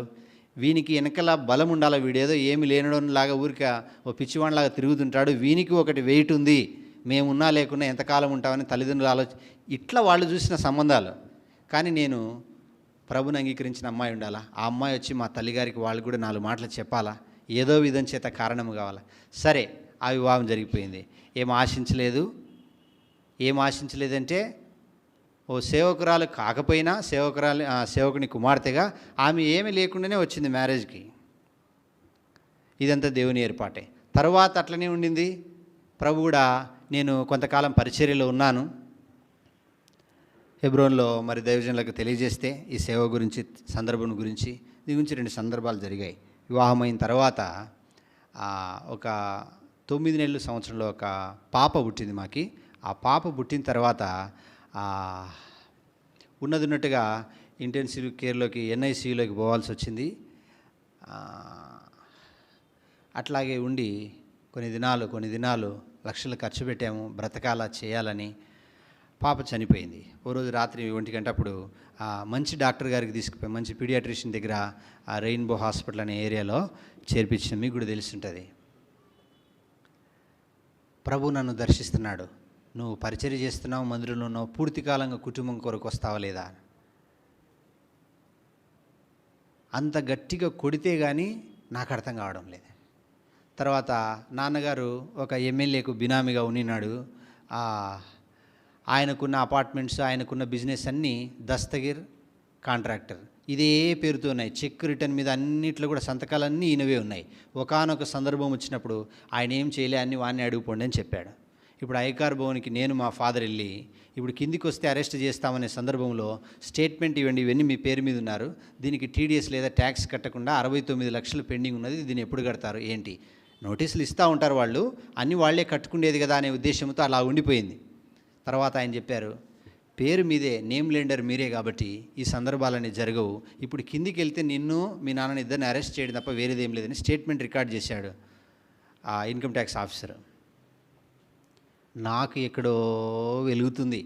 థామస్ ఆల్వా ఎడిసన్ అంటారు కదా, ఇవన్నీ ఎందుకు జరుగుతున్నాయి, నన్ను బట్టి ఆశీర్వదించబడిన కుటుంబం దగ్గర నుంచి మరణాలు ఎందుకు జరుగుతున్నాయి, 69 లక్షలు అంటే సామాన్యమా, దేవుని మహిమ కొరకు చెప్తున్నా, అదైనా కడదామనుకున్నాడు మా అయ్యగారు. కానీ ఇంతకాలము నమ్మకంగా ఉన్న ఈ పలానా అధికారి ఎమ్మెల్యే ఈరోజు మనల్ని వాడుకొని పక్కనేసాడే అనే బాధ తట్టుకోలేక ఆయన ఇక చావు ఒకటే అంటే కలిసి కూర్చొని వాళ్ళతో కలిసి తిని, అదేమంటారు స్నేహం, ఏదో ఫ్రెండ్షిప్ బ్రేక్ అయిందంటారే, చాలా వాళ్ళు అంత నమ్మకంగా లేకపోతే మా తల్లిగారి పేరు, నాన్నగారి పేరు ఎందుకు పెట్టుకుంటారు. ₹1,00,00,000 విలువ వచ్చిన ఈ లైసెన్స్లని ఊరికే కూడా ఇచ్చేశాడు ఆయన. పలానా సర్టిఫికేట్ 30-40 ఇయర్స్ ఎక్స్పీరియన్స్ సర్టిఫికేట్స్ ఉంటాయి వాటిల్లో. ఇవన్నీ నష్టం జరుగుతుంది. ఒక వ్యక్తి సంపాదించాలంటే ఇంత ఎస్టిమేషన్ ఉన్న వర్క్ చేయాలా, దాన్ని బట్టి తర్వాత వర్క్ వస్తుంది. హైవేస్ కానీ, బ్రిడ్జెస్ కానీ, R&Bలో కానీ, ఫారెస్ట్ డిపార్ట్మెంట్లో కానీ. ప్రభువా తప్పించు, క్షమించు, ప్రభు నాతో మాట్లాడుతున్నాడు. ఆ మధ్యలో ఒక పెద్ద తుఫాన్ వచ్చి ఇక మా ఫాదర్ గారు ఒక వారం 10 దినాలు ఎక్కడున్నాడో ఏదో సందర్భంలో వెళ్ళిపోయాడు. ఫోన్ కాంటాక్ట్ లేదు. పెద్ద తుఫాన్ వచ్చింది ఒక 10 సంవత్సరాల కిందట. ఏం చేయాలా, అటు ఇటు అయ్యుండొచ్చు, అర్థం కాలేదు. ఏంటి ప్రభా ఇదంటే యోనా గురించి సందర్భాలు గుర్తొస్తున్నాయి. వీళ్ళ ఆస్తులన్నీ సంపాదించుకుని సముద్రంలో వేస్తున్నారు. యోనా చచ్చిపోయే స్థితిలోకి వచ్చేసినాడు. ఎందుకు జరుగుతున్నాయి? నువ్వేమో చెప్పుకుంటున్నావు సంచి తగిలించుకొని, ఆకాశం భూమికి సృష్టికర్తనే దేవుని దాసుని అంటున్నావు, హెబ్రీన్ అంటావు, హెబ్రోన్ సహవాసం అంటావు. తర్వాత మరి మేమంతా ప్రార్థన చేస్తుంటే నువ్వేం చేస్తున్నావు? నన్ను బట్టి ఇవన్నీ జరుగుతున్నాయా? ప్రభు గ్రహింపించినాడు. అందుకొరకే ప్రభు ఎక్కువ గద్దించేంత వరకు, లక్షల కొలది డబ్బు వ్యర్థమైపోయేంత వరకు, ప్రాణాలు పోయేంత వరకు మనం అవిధేయత చూపకూడదు. దేవుని అనుగ్రహేశ్వర్యం మారుమనసు పొందడానికి నిన్ను ప్రేరేపిస్తున్నప్పుడు దాటిపోవద్దు. చూడండి, నాకంటే మనకంటే కూడా గొప్పవాళ్ళ లోకంలో లేరా? దేవుని పనిచేసే వాళ్ళు లేరా? ప్రభు మాట చెప్తేనే ఇంత ధన్యతనే ఎరిగి సులువుగా లోబడే వాళ్ళు చాలామంది ఉన్నారు. మొండి వాళ్ళు, ఈ హార్డ్ నెక్ ఉన్న వాళ్ళు, అవిధేయత చూపేవాళ్ళు, వాళ్ళే ప్రభు కావాలా? వాటిల్లో నేను తప్పకుండా ఉన్నా. అయితే ప్రభు దర్శించితే మరి కొంతకాలము హెబ్రోన్లో ఉంటాము. ఇప్పటికే హెబ్రోన్లో వచ్చి పరిచర్య చేస్తున్నాము, సేవకులతో వాళ్ళతో వీళ్ళతో ఉంటున్నాము. అరే నీ కుటుంబం ఉన్నది కదా, సేవకుల కుమార్తెని కాబట్టి నీకు సంఘమునకు పంపిస్తామని చెప్పి ప్రకాశం జిల్లా కొమరోలుకి సేవకు పంపించారు. కొమరోలుకి సేవ పంపించే సందర్భంలో అవన్నీ ఇక్కడి నుంచే చాలా శ్రేష్టమైన సంగతులన్నీ ఉన్నాయి. అవన్నీ మీకు అప్రస్తుతం యవనస్తులకు సరే, ఎందుకంటే సంఘాలలో ఉన్న విషయాలన్నీ ఆ వెనుకలు కూర్చున్న ముగ్గురు అన్న వాళ్ళకి బాగా తెలుస్తుంటాయి. నేను ప్రభు పరిచర్య చేయాలని సంచి తగిలించుకొని వచ్చిన వాడిని. ప్రభు మహిమ కొరకు చెప్తున్నాను. ₹1,00,00,000 ఆస్తి ఉండింది. నా పేరు మీద ఏమి ఉండకూడదనే ఉద్దేశంతో మా అన్న సులువుగా రాపించుకుంటుంటే అది నేను తెలిసే ఆయనకు రాసిచ్చాను. తర్వాత చెబితే మా భార్య తర్వాత బాధపడింది. తర్వాత ఇంకా కొన్ని ప్రాపర్టీస్ ఉంటే కూడా నా పేరు ఎక్కడో ఉండకూడదు, ఇహమందు నూరంతలు పరలోకంలో నూరంతలు ఇస్తా అన్నాడు, ఇక్కడ ఈకపోయినా పర్లేదు, నీకు పుట్టిన వారిని నేను ఆశీర్వదిస్తానంటున్నాడు. అన్న వస్త్రములు కలిగి తృప్తి పొందుంటే సరిపోతుంది కదా. భక్సింగ్ గారు చెప్పిన ఒక మాట నాకు అనేక పర్యాయాల సేవలో హెల్ప్ఫుల్గా ఉంది. ఏంటంటే, I know the story of one man who did all things Jesus ask him to do అని. ఒక వ్యక్తి గురించి మీకు అవసరం లేదు కదా, తెలిసి ఉంటుంది. ఏమి చెప్పినాడో ప్రభు అదంతా చెప్పిన వ్యక్తి యొక్క చరిత్ర ఇది. ప్రభు ఏం చెప్తే అది చేయాలా, మనం విడిచిపెట్టిపోవాలన్నాడు కదా, జోలి పట్టుకోకూడదు అన్నాడు కదా. నిజంగానే ప్రభు మహిమ కొరకు చెప్తున్నా, అట్లాగే పోయేవాడిని. ఇక అక్కకు సామాన్యమైనటువంటి ఉంటుంది, ఒక అర్ధ కేజీ బంగారు అయితే అత్తగారు బాగా బలంగా ఉండేవాళ్ళు కాబట్టి పెట్టారు. కానీ నేను అంత సర్వసాధారణంగా ఒప్పుకునేవాడిని కాదు. బాధపడితే భార్య కదా, ముందులోనే సిస్టర్ సునీత మనసు ఉంటుంది, వాళ్ళు ఇంటికాడ ఉండో లేకనో సేవ చేసినారు, వాళ్ళ ఆడంబరం మనం ఎందుకు వద్దనాలే, కాదనకూడదు. ప్రభా ఎట్లా చెప్పాలా, బోధ మందిరంలో చెప్పేది వేరే, భార్యకు చెప్పేది వేరే, ఇవన్నీ వేరే వేరేగా ఉంటాయి. వాళ్ళు వినరు, నొచ్చుకుంటారు. పులిపిటి కాదు ఇది కదా, ఇంక మిగతా అన్నీ మీకు తెలుసు అనుభవం ఉన్న వాళ్ళకి. ఆమె అంత చెప్పేది కాదు, చాలా విధేయురాలు, నాలంతా ఇది మనిషి కాదు, ఒబీడియంట్ గర్ల్, విధేయత, ఎక్కువ మాట్లాడదు, ప్రార్థన కన్నీటి ప్రార్థన చేస్తుంటుంది. సరే, కుమార్తె చనిపోయినప్పుడు కూడా దాని గురించి చాలా కృంగిపోయాను. సరే, పరిచర్యలో ఉన్నాము. పరిచర్యలోకి వచ్చిన తర్వాత మనం ఏం చేయాలా, ఎక్కడ కలవరాలు ఎక్కువ సందర్భాల్లో అన్నీ వచ్చి ఉంటాయో అక్కడ మనల్ని సేవకేస్తున్నారనమాట. వీడు 2కు 3కు సంబంధం ఉంటే ఆ గ్రూపుకో ఈ గ్రూపుకో చెందిపోతాడు. న్యూట్రల్గా ఉండేవాడు వస్తే వాళ్ళు ఏమనరు వీళ్ళు ఏమనరు, వాడు చేసుకున్న లైన్లో వాడు చేసుకుంటూ పోతాడు. నాకు తర్వాత తెలిసిన సందర్భం అదే. కాబట్టి నేను ఎక్కడి పోయినా చెప్పాను కదా, ఆ మత్తయి సువార్త 7వ అధ్యాయం 14 వచ్చిన రక్షణలోకి ప్రభులోకి పరిచయం ఎట్లయ్యానో, పరిచర్యలో పోయే కొద్దీ అదేదో పైకి ఎక్కినట్టుగా ఉంటుంది, మళ్ళీ ఎల్కేజీ నుంచి మొదలుపెట్టినట్టుగా ఉంటుంది. సరే, ఆమె సేవకు వచ్చేటప్పుడు, అమ్మ సేవకురాలను ఎవరైనా చూసావా, చెవులకు ఏమైనా ఉన్నాయా, మెడలకు ఏమైనా ఉన్నాయా, ఇంకా అంతకన్నా తగ్గించుకొని నేను ఎక్కడ చెప్పలేదు. మనం పోతే సంఘములు ఇట్లా అంటారు, మన పరిస్థితి ఏంటి, మనం చెప్పే బోధ కన్నా మనల్ని చూస్తారు ముందు, అసలు మనల్ని చూసిన తర్వాతనే మన బోధ వింటారు. ఇది నల్లమల్ల ఫారెస్ట్లో ఐచర్లో బానెట్లో కూర్చొని పోతున్నప్పుడు లగేజ్ వేసుకొని అడవిలో పారేయబోయింది ఆమె. తల్లి, నీకు నిండు నమస్కారాలు, ఉండు, నువ్వైతే పెట్టుకోవద్దు, దాని గురించి తర్వాత సంగతి. తీసేసింది, ఏడుస్తుంది తనలో తాను. ఇక తెలుసు కదా, బస్సులలో పోయినా, ట్రైన్లలో పోయినా, ఇంకో సందర్భంలో పోయినా, అయ్యే ఇంత చిన్న వయసులో ఇంత చిన్న వయసులో, అర్థమైంది కదా, ఇంత చిన్న వయసులో మొగుడు చనిపోయాడమ్మా, ఇంత చిన్న వయసులో. ఆమె ఒక సీట్లో కూర్చుంటుంటే, నేను ఒక సీట్లో కూర్చుంటుంటే, సరే ఆమె దాని గురించి తర్వాత కూడా నాకు చెప్పేది కాదు. వాళ్ళు ఎవరైనా చూస్తుంటే నేను వాళ్ళకి వెళ్ళి చూసుకుంటూ నవ్వేవాడిని. నేనన్నా చూస్తే వాళ్ళు ఎక్కువ సిస్టర్స్కి వివరం ఎక్కువ కావాలి కాబట్టి వాళ్ళ సందర్భం లేని ఒక గంట బస్సు ఎక్కి దిగిపోయే వాళ్ళైనా అన్నీ కనుక్కుంటారు, ఎక్కడి నుంచి వచ్చారు, ఏం చేస్తున్నారు ఏంటనేది. సరే, వాళ్ళ సాన్నిహిత్యం అది మంచిది, తప్పేం లేదు. ఇట్లా అవమానాలైన దాటుకుంటే సేవలో వచ్చాము. ప్రభు సహాయపడుతున్నాడు, దేవుని ఇంట్లో ఉండే ధన్యత ఇచ్చాడు, ప్రభు అనేకమైన వాగ్దానాలు ఇచ్చాడు. సరే, సేవకు వచ్చాము. ఇప్పుడు సేవలు ఏం చేయాలా? 2 దినవృత్తాంతములు 28:10-20 ఈ వచనాలు మీరు మళ్ళీ తర్వాత చదువుకోండి. దేవుడు ఒక మందిరమును కట్టడానికి నిన్ను ఏర్పాటు చేసుకున్నాడు, ధైర్యం వహించి పని పూనుకొను, నిబ్బరం కలిగి ధైర్యంగా ఉండు, నీ దేవుడే యెహోవా నీకు తోడై ఉంటాడు అన్నాడు. అరే ఇదేదో కొత్తగా వస్తుందని చెప్పేసి తొందరగా చదివేశా. మళ్ళీ 20 వచనంలో, యెహోవా మందిర సేవ పని ముగించేంత వరకు నీ దేవుడైన యెహోవా నిన్ను విడువడు, ధైర్యంగా ఉండుము. సరే, నేను ప్రార్థన చేసుకున్నా. మనం రావడమే ఇట్లా వస్తున్నాం, మనమేం అంత మేధావులంతా ఉన్నారు, ఈ క్రైస్తవులను పుట్టి మునిగి తేలిన వాళ్ళు అంత ఉన్నారు, మనమేం చేయగలము? అర్థం కావడానికి చెప్తున్నా. ఒక రేకుల షెడ్ ఉంటే ఆ మందిరం కులదోసి, ఇదంతా చాలా పోరాటాలతో యుద్ధాలతో జరిగిందండి, నీకు సులువుగా చెప్తున్నాను. అలాంటి మందిరం, ఒక 82 అడుగుల మందిరము, ఒక 34 ఫీటు విడుతున్న మందిరము, 1 సంవత్సరంన్నర కాలంలో కట్టడానికి ప్రభు అత్యల్పుని ఎన్నికలేని వాడిని వాడుకున్నాడు. ఇట్నే చెబుతూ వచ్చిన ఒకరోజు రాత్రి ఉపవాస ప్రార్థనలో ప్రభు ఈ మాట ఇస్తున్నాడు. ఏం చెప్పాలి ప్రభా? మొదట ఒప్పుకోలు ప్రార్థన వర్తమానం చెప్పావు, రెండో వర్తమానం ఏం చెప్పాలా? సిద్ధపడినాం, కానీ దానికి స్వాతంత్ర్యం రావడంలే. ఇదిగో ఇది చెప్పు, నువ్వు 6 నెలల నుంచి ప్రార్థన చేస్తున్నావు కదా సంఘంతో చెప్పు. గట్టిగా చెప్పాను. ఒక సహోదరి ప్రేరేపించబడింది. అది ఒక మండల్ హెడ్ క్వార్టర్, హైదరాబాద్ కాదు. ఏం జరిగిందంటే ఆమెకి ఇదే వాగ్దానం వచ్చిందంట. How God will speak with the people అంటే మనము చెప్తున్న సంగతులు అదే సిద్ధ మనసుకు వెళ్ళిన వాళ్ళని అటువైపు నుంచి కూడా ప్రేరేపిస్తున్నాడు. ఆమె రిటైర్డ్ అవుతుంది గవర్నమెంట్ టీచర్గా, ఇంకా రేపు సంవత్సరం అనుకుంటా. ఆమె ఎప్పుడు 1 గంట వరకు కూర్చోదు, ఒప్పుకోలు ప్రార్థన చేసి ఇంటికి వెళ్ళిపోతుంది. ఆమెకు బ్యాక్ పెయిన్, చాలా సందర్భాలు, చాలా అనారోగ్యత ఉంది. ఆ రోజు ఒక్కరోజే ఆమెను కూడా లేవకుండా ప్రభు కూర్చోమంటున్నాడని. తర్వాత సేవకురాలతో చెప్తే నాకు చెప్పింది ఆమె విషయం. ఇది నాకు జీవితకాల వాగ్దానం అని చెప్పి, బ్రదర్ నేను ఒక 5 లక్షలు ఇవ్వచ్చా బ్రదర్ మందిరం కొరకు అన్నా.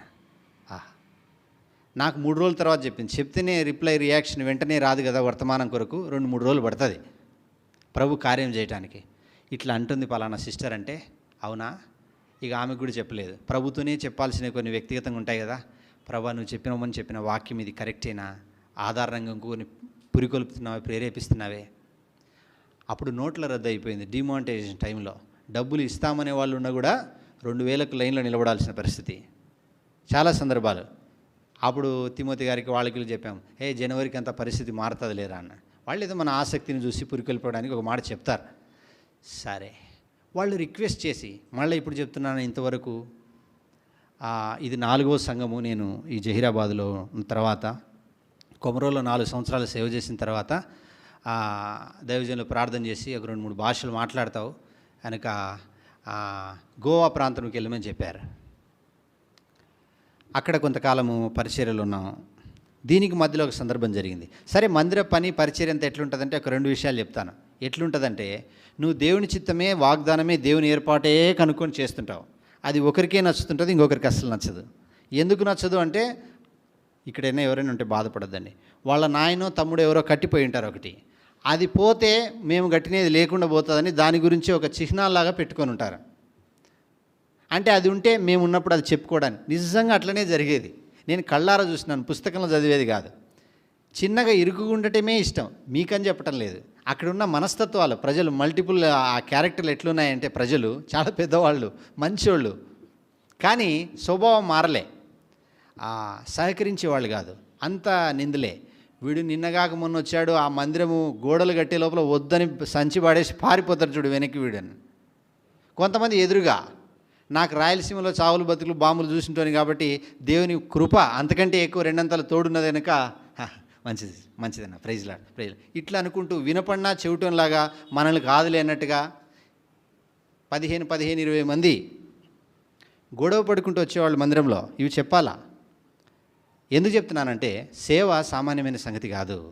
అనేక ఆత్మల రక్షణ పొందాలంటే ఒకటి దుఃఖం గుండా పోవాలా, లేమి గుండా దరిద్రతలో, సుకీర్తి దుష్కీర్తిలో మనం క్రీస్తు దాసులను మెప్పించుకోవాలా. ప్రభు పిలిచిన తర్వాత ఇతరుల క్షేమం కొరకే, నేను బ్రతికితే మీరు బ్రతికినట్టే అన్నాడు కదా పౌలు.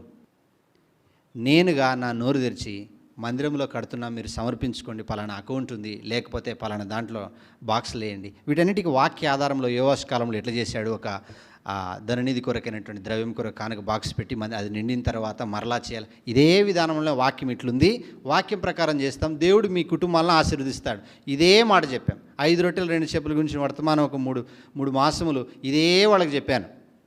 ప్రభు మా దగ్గర ఏం లేదు, దాని ఎస్టిమేషన్ 40 లక్షలు అది కట్టడానికి. మా దగ్గర ఏం లేదు ప్రభా, మరి 5 రొట్టెలు 2 చేపలు అంతమంది తిన్నారు కదా, అనేకులు వచ్చి దేవుని ఇంట్లో కూర్చొని పని చేయాలా, సేవ చేయాలా, రక్షణ పొందాలా, ఈ ప్రాంతానికి ఒక దీపంలాగా ఉండాలా.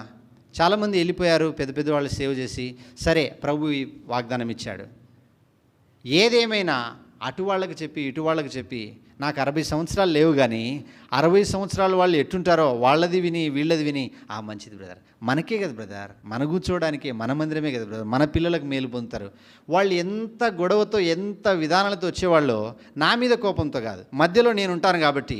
ఒక అన్న అన్నాడు, ఒక ఆత్మీయుడు ఏమన్నాడంటే, ఏ సంఘములైనా సేవకుడు ఆ పక్కకు కానీ ఈ పక్కకు కానీ ఉంటాడు, నువ్వు మాత్రమే ఆ పక్కకు ఈ పక్కకు కాక మధ్యలో ఉన్నావు కాబట్టి ఈ చెరుకు మిషన్లో పడినట్టుగా నలిగిపోతున్నావు మధ్యలో. నిజమే, గొడవ పడుకుంటే వీరంతా రక్షణ పొంది ఎట్లా సౌమ్యమైనటువంటి మాటలు లేకుండా ఎట్లా వచ్చారు అనే తలంపు కూడా నాకు రాలే. అట్లా కాదన్నా, నెమ్మది ఉందామని అందరూ వింటుంటారు, చూస్తుంటారు. నేను ఏమని చెప్పాలా, నాకంటే పెద్దవాళ్ళు, అన్నా యెహోవా కార్యం అశ్రద్ధగా చేస్తే శాపగ్రస్తుడంటన్నా కొంచెము అన్నా ఇదని మాకు చెప్తున్నావు అన్నట్టు వాళ్ళు ఒక విధమైన నవ్వు ఇట్లనే. ఓ ప్రభువా ఏంటిది సందర్భం, ప్రార్థన చేస్తున్నా. ప్రభు అందరి హృదయాలను కదిలించా, అన్నీ జరిగిపోయాయి, శ్రేష్టమైనవి. ఎవరైనా హైదరాబాద్ నుంచి వచ్చి చూసిపోతుంటారు, ఘనతగా చెప్పడం లేదు కాదు. ఓ డోర్ మీద ఉన్న వాక్యం దగ్గర నుంచి ఒక 6 నెలలు ప్రార్థన చేసి ఎక్కడ ఏ వాక్యం ఉండాలా ఒకటి రాసుకొని శ్రేష్టమైనవి అనేక కార్యాలు. అంత ఏది కూడా 5-10 వేలతో జరిగే పనే కాదు, అంత లక్షలతోనే.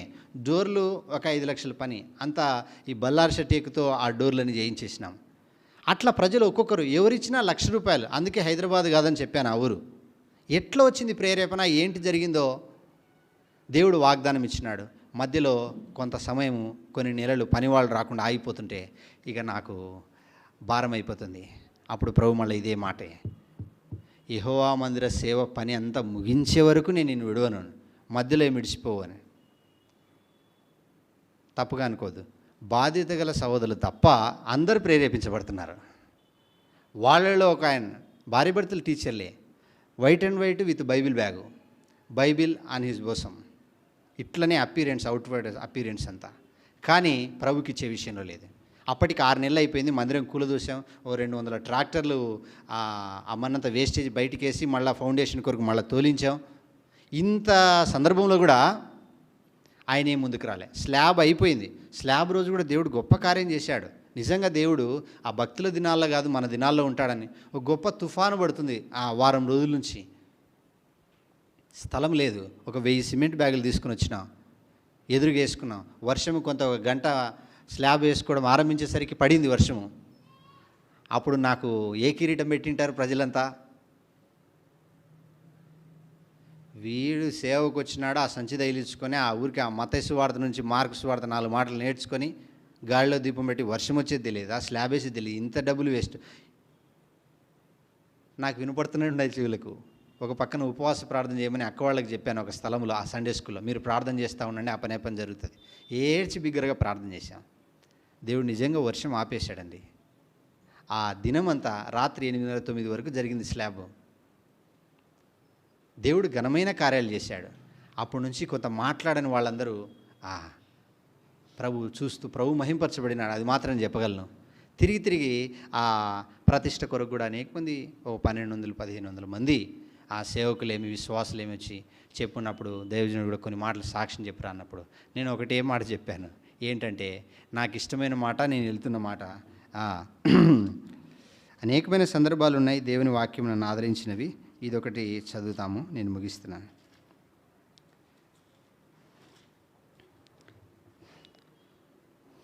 నూట 2వ కీర్తన 7వ వచనం, 102:7. యేసయ్య, రాత్రి మెలకువగా ఉండి ఇంటి మీద ఒంటిగానున్న పిచ్చికవలే ఉన్నాను.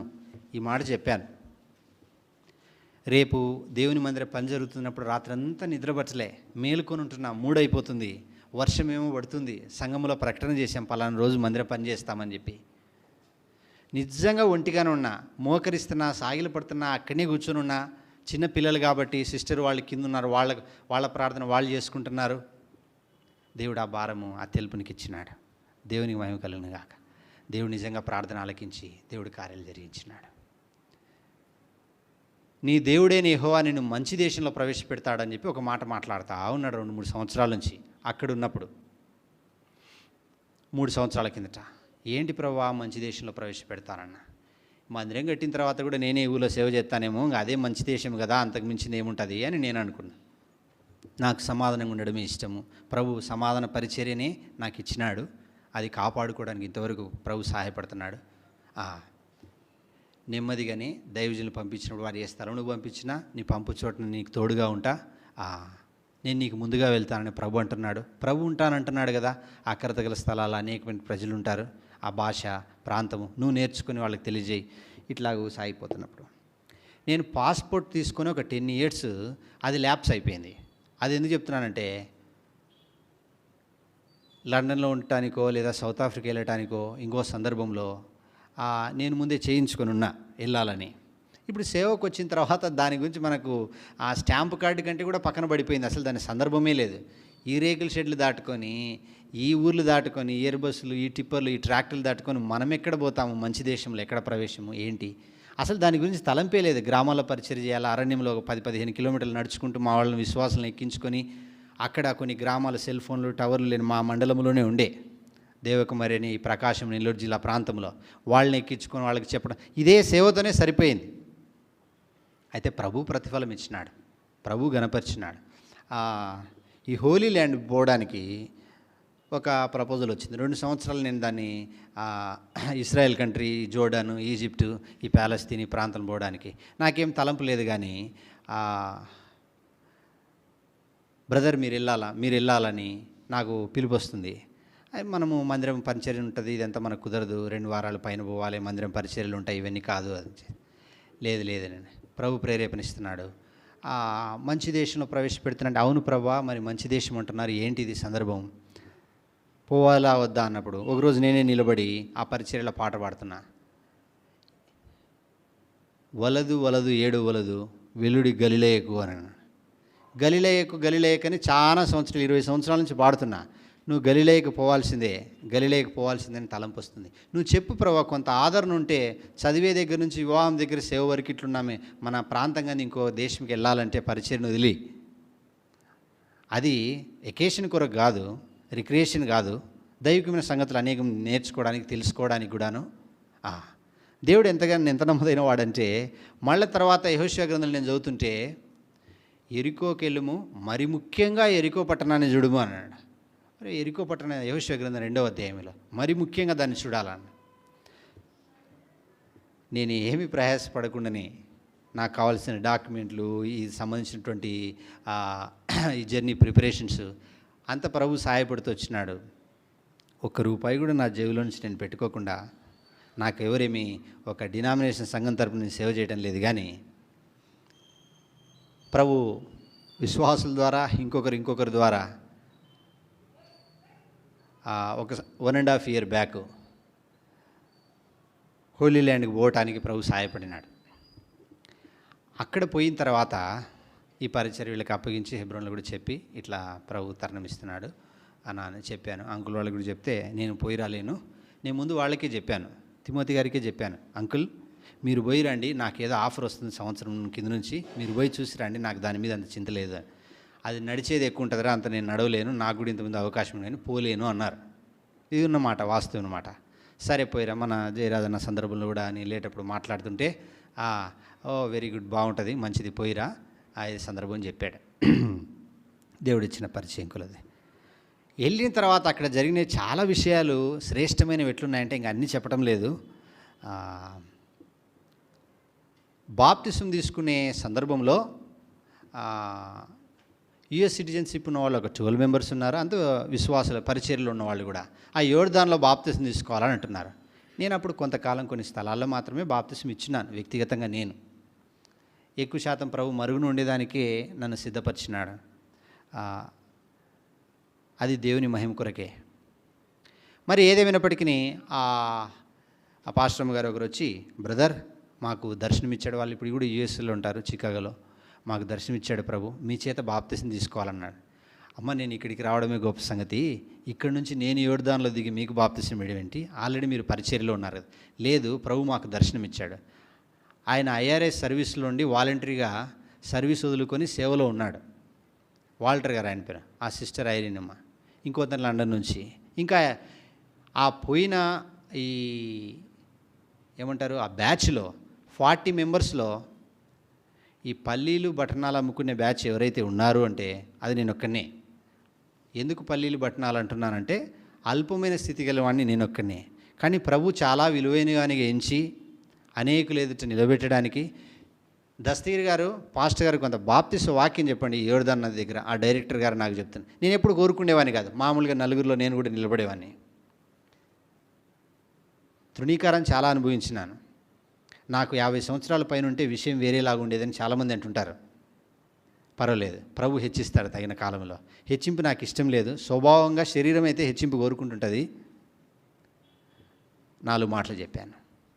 ఏం చెప్పాలి ప్రభువా, ఇది గంటలు హెబ్రోన్ సహవాసం కాదు, యోర్దాన్ నది దగ్గర మనం వర్తమానం చెప్పాలంటే ఏం చెప్పాలో 4 మాటలు చెప్పాలా. చెప్పినాం. దాంట్లో కూడా మారు మనసు తగిన క్రియలు 3వ అధ్యాయం మత్తయి సువార్తలో అవి ఉన్నవాళ్ళే పాలు పొందండి, వాళ్ళు పాలు పొందినారు. మరి తర్వాత గార్డెన్ టూమ్ దగ్గరికి పోయినాం, తెరవబడిన సమాధి. బల్లవర్తమానం చెప్పండి దస్తీర్ గారు, పాస్టర్ గారు, మన పేరు ఎంత మార్చేశారు అక్కడ. ఇంకా పాస్టర్ గారే ఏం చెప్పాలి ప్రభా, నువ్వు సర్వలోక కొరకు ప్రాణం పెట్టిన రక్షకుడు చనిపోయి తిరిగి లేచిన స్థలంలో నా వయసు ఏంటి, నేను పోతున్న సందర్భం, నా పిన్ కోడ్ ఏంది, నా ఫోన్ నెంబర్ ఎంత, నేనేంటి? లేదు లేదు లేదు, తగిన కాలంలో నేను హెచ్చిస్తాను, మంచి దేశంలో నేను ప్రవేశపెడతానన్న కదా. నువ్వు త్రవ్వని బావులో నీళ్లు, ఒలివ చెట్లు, ద్రాక్ష చెట్లు, ఆ ఫలములు నువ్వు తింటావు. సరే, అక్కడ 4 మాటలు చెప్పా. ఏ సందర్భంలో వచ్చినా మరి అదేంటో తెలియటం లేదు, కానీ ప్రభు ఇచ్చిన వాగ్దానం బట్టి ఆ డైరెక్టర్ గారికి కూడా వాక్యంలో సందేహాలు వస్తున్నాయి. ఇది ఏడుంది దస్తగిరి గారు అని నన్ను అడుగుతున్నాడు. ఆయన అప్పటికీ 7-8 సార్లు పోయి వచ్చిన వ్యక్తి. యెరూషలేము పట్టణము, తర్వాత ఈ ఆరోహణమైన ఆలివ్ మౌంట్ యెరూషలేముకి ఎదురుగానే ఉంది. ఇవి జీవితకాలంలో చాలామంది చూడాలనుకుంటారు, డబ్బు ఉంటే మాత్రమే పోలేమండి. ఈ మధ్యలో కూడా నేను ఆ డాక్యుమెంట్ చూశాను.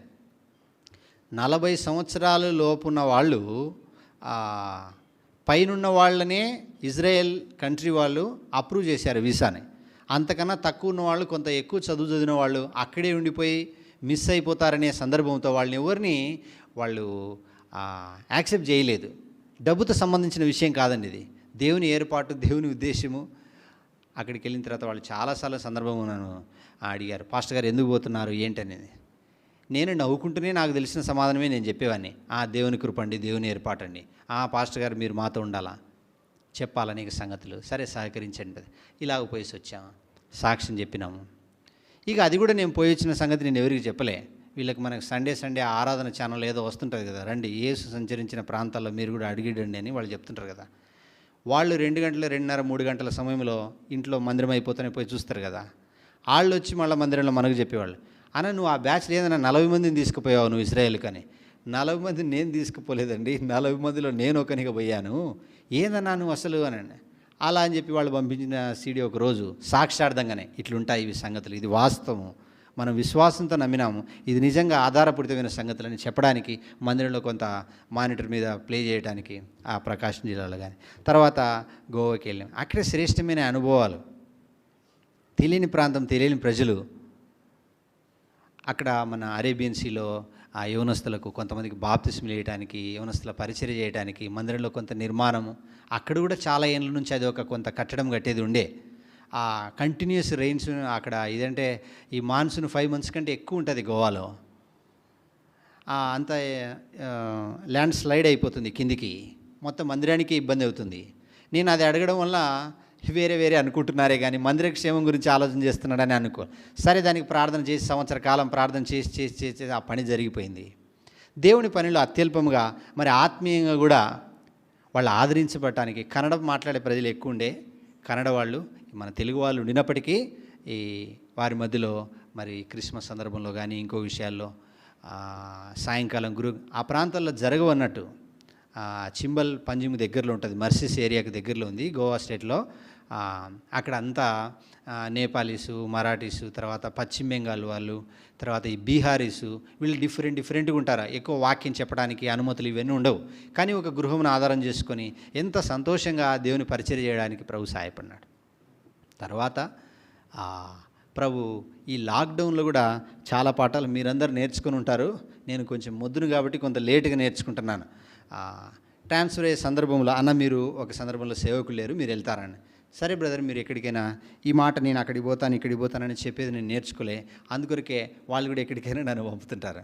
ఇప్పుడు గోవా నుంచి ఎక్కడికి వచ్చానంటే నేరుగా చెప్పాను కదా, ఆ గోవా నుంచి నేరుగా ప్రభు కృపను బట్టి జహీరాబాద్ అవుట్స్కట్లో ఉండే బూచినెల్ అనే ప్రాంతానికి వచ్చిన.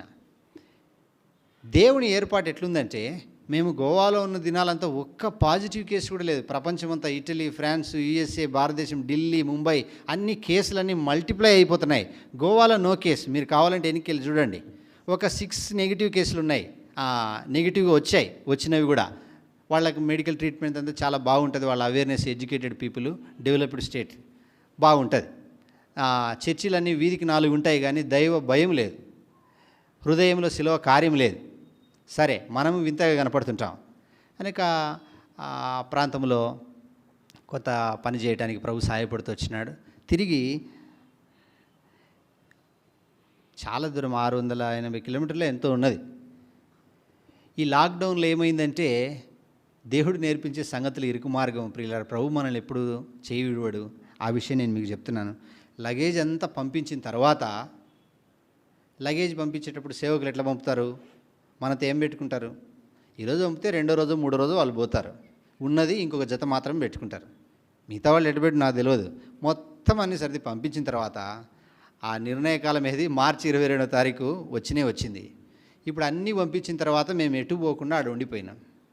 నేను, సిస్టరు, 2 పిల్లలు, ఒక పాప అంటే ఇక్కడ ఉండిపోయినాం.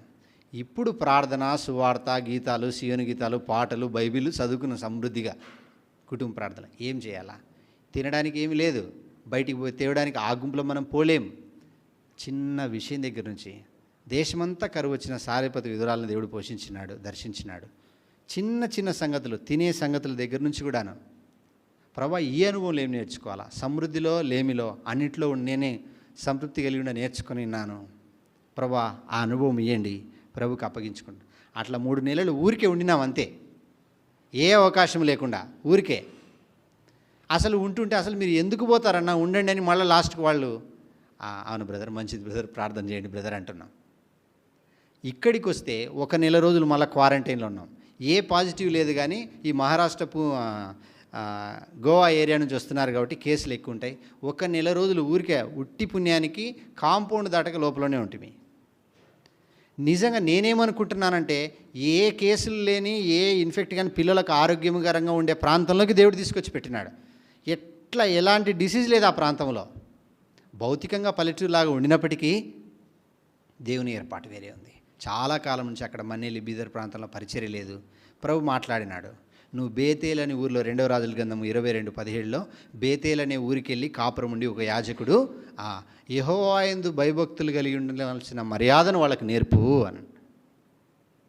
ఆ సంగతులు నేను సమీప గ్రామంలో ఉండి కూడా పరిచర్య చేయవలను కదా, ఇందు నిమిత్తమే నేను పంపబడి తిని. మార్క్స్ సువార్త 1:36 నుండి ప్రభు పరిచర్య అనేకులు చేసిన ఆ త్రోవలో మనం కూడా దాన్ని అనుసరించి చేయాలా. కాబట్టి అక్కడ వచ్చాము, పరిచర్య జరుగుతుంది. దైవజనులు సహోదరులు ప్రార్థించి పంపగా ఇక్కడికి వచ్చినాం. మా సేవ కొరకు ప్రార్థన చేయండి. లిల్లీ గ్రేస్ అమ్మాయి 7 years ఉంటుంది, పెద్ద అమ్మాయి అంటే 2వ అమ్మాయి.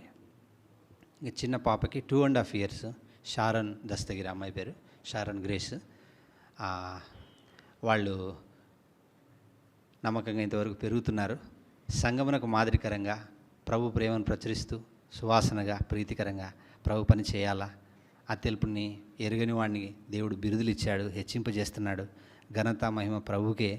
ఆయనను బట్టి, ఆయన నామం పట్టుకొని నేను బ్రతుకుతున్నా, ఆయన కొరకు జీవించడానికి ప్రభు సహాయపడుతున్నాడు. మీరు కూడా ఇంకెవరైనా తీర్మానము, రక్షణ అనుభవం లేని వాళ్ళు ఉంటే లోకం వైపు, పరిస్థితుల వైపు, డబ్బు వైపు, చదువు వైపు, వేటి వైపు చూడబాకండి. వాటికంటే ఎక్కువే ప్రభు. నేను ఎక్కడ ఎవరిని ఆశించినట్టుగా నాకు గుర్తులేదు. సేవలు కూడా 4 నెలలు 5 నెలలు ఏమీ గిఫ్ట్ తీసుకోకుండా ఉన్న రోజులు కూడా ఉన్నాయి. అంటే ప్రభు తీసుకుపోయిన మార్గాలు. చేయి జాపి అడుగుతాడేమో మనల్ని. ఆ చేయి జాపిచ్చి నేను ఏదైనా అడిగే సందర్భంలో అదే రోజు మరి నా సేవకు లాస్ట్ అనుకుంటాను. అలాంటి తీర్మానంతో నేను రాలే. తీసుకుంటారా బ్రదర్? కావాలన్నా బ్రదర్? దేవునికి స్తోత్రం. కాబట్టి దేవుడు ఎంత నమ్మదగిన వాడంటే, నువ్వు ఎంత నలగొట్టబడినా కుటుంబంలోనో, తల్లిదండ్రుల ద్వారానో, స్నేహితుల ద్వారానో, సంఘంలోనో దేవుడు నీ కన్నీరు చూస్తాడు, నీ దుఃఖము చూస్తాడు. నిర్ణయకాలము తగిన కాలం 21:6 ఆదికాండములో ఉన్నట్టుగా ఆ నిర్ణయకాలం తప్పకుండా వస్తుంది. నీ నోటి నుండి నవ్వు ఉండే దినం వస్తుంది. నీ ద్వారా నువ్వు పోయిన మార్గముల ద్వారా, దేవుడు నీ ఎందుకు కనికరించి చేసిన మార్గాల ద్వారా ఆ దెక్కపల్లిలో, ఆ గ్రామంలోని వారు కూడా అనేకులు మేలు పొందుతారు. ప్రభు కొరకు సాక్షులుగా జీవించాలని తరంపు మా కొరకు ప్రార్థన చేయండి. అమ్మ బాప్తిసం కొరకు కొంత సిద్ధపడుతుంది. ఆమె కూడా ఎన్నో మార్గాలు గుండా పోయింది, చాలా కష్టం గుండా. అది నాకు శ్రేష్టమైన దినము. మా అమ్మ బాప్తిస తీర్మానం కొరకు కూడా ప్రార్థన చేయండి. ఈ అవకాశం ఇచ్చినారు. ప్రభు ఇచ్చిన తరుణాన్ని బట్టి కూడా ప్రభుకు వందనస్తుని.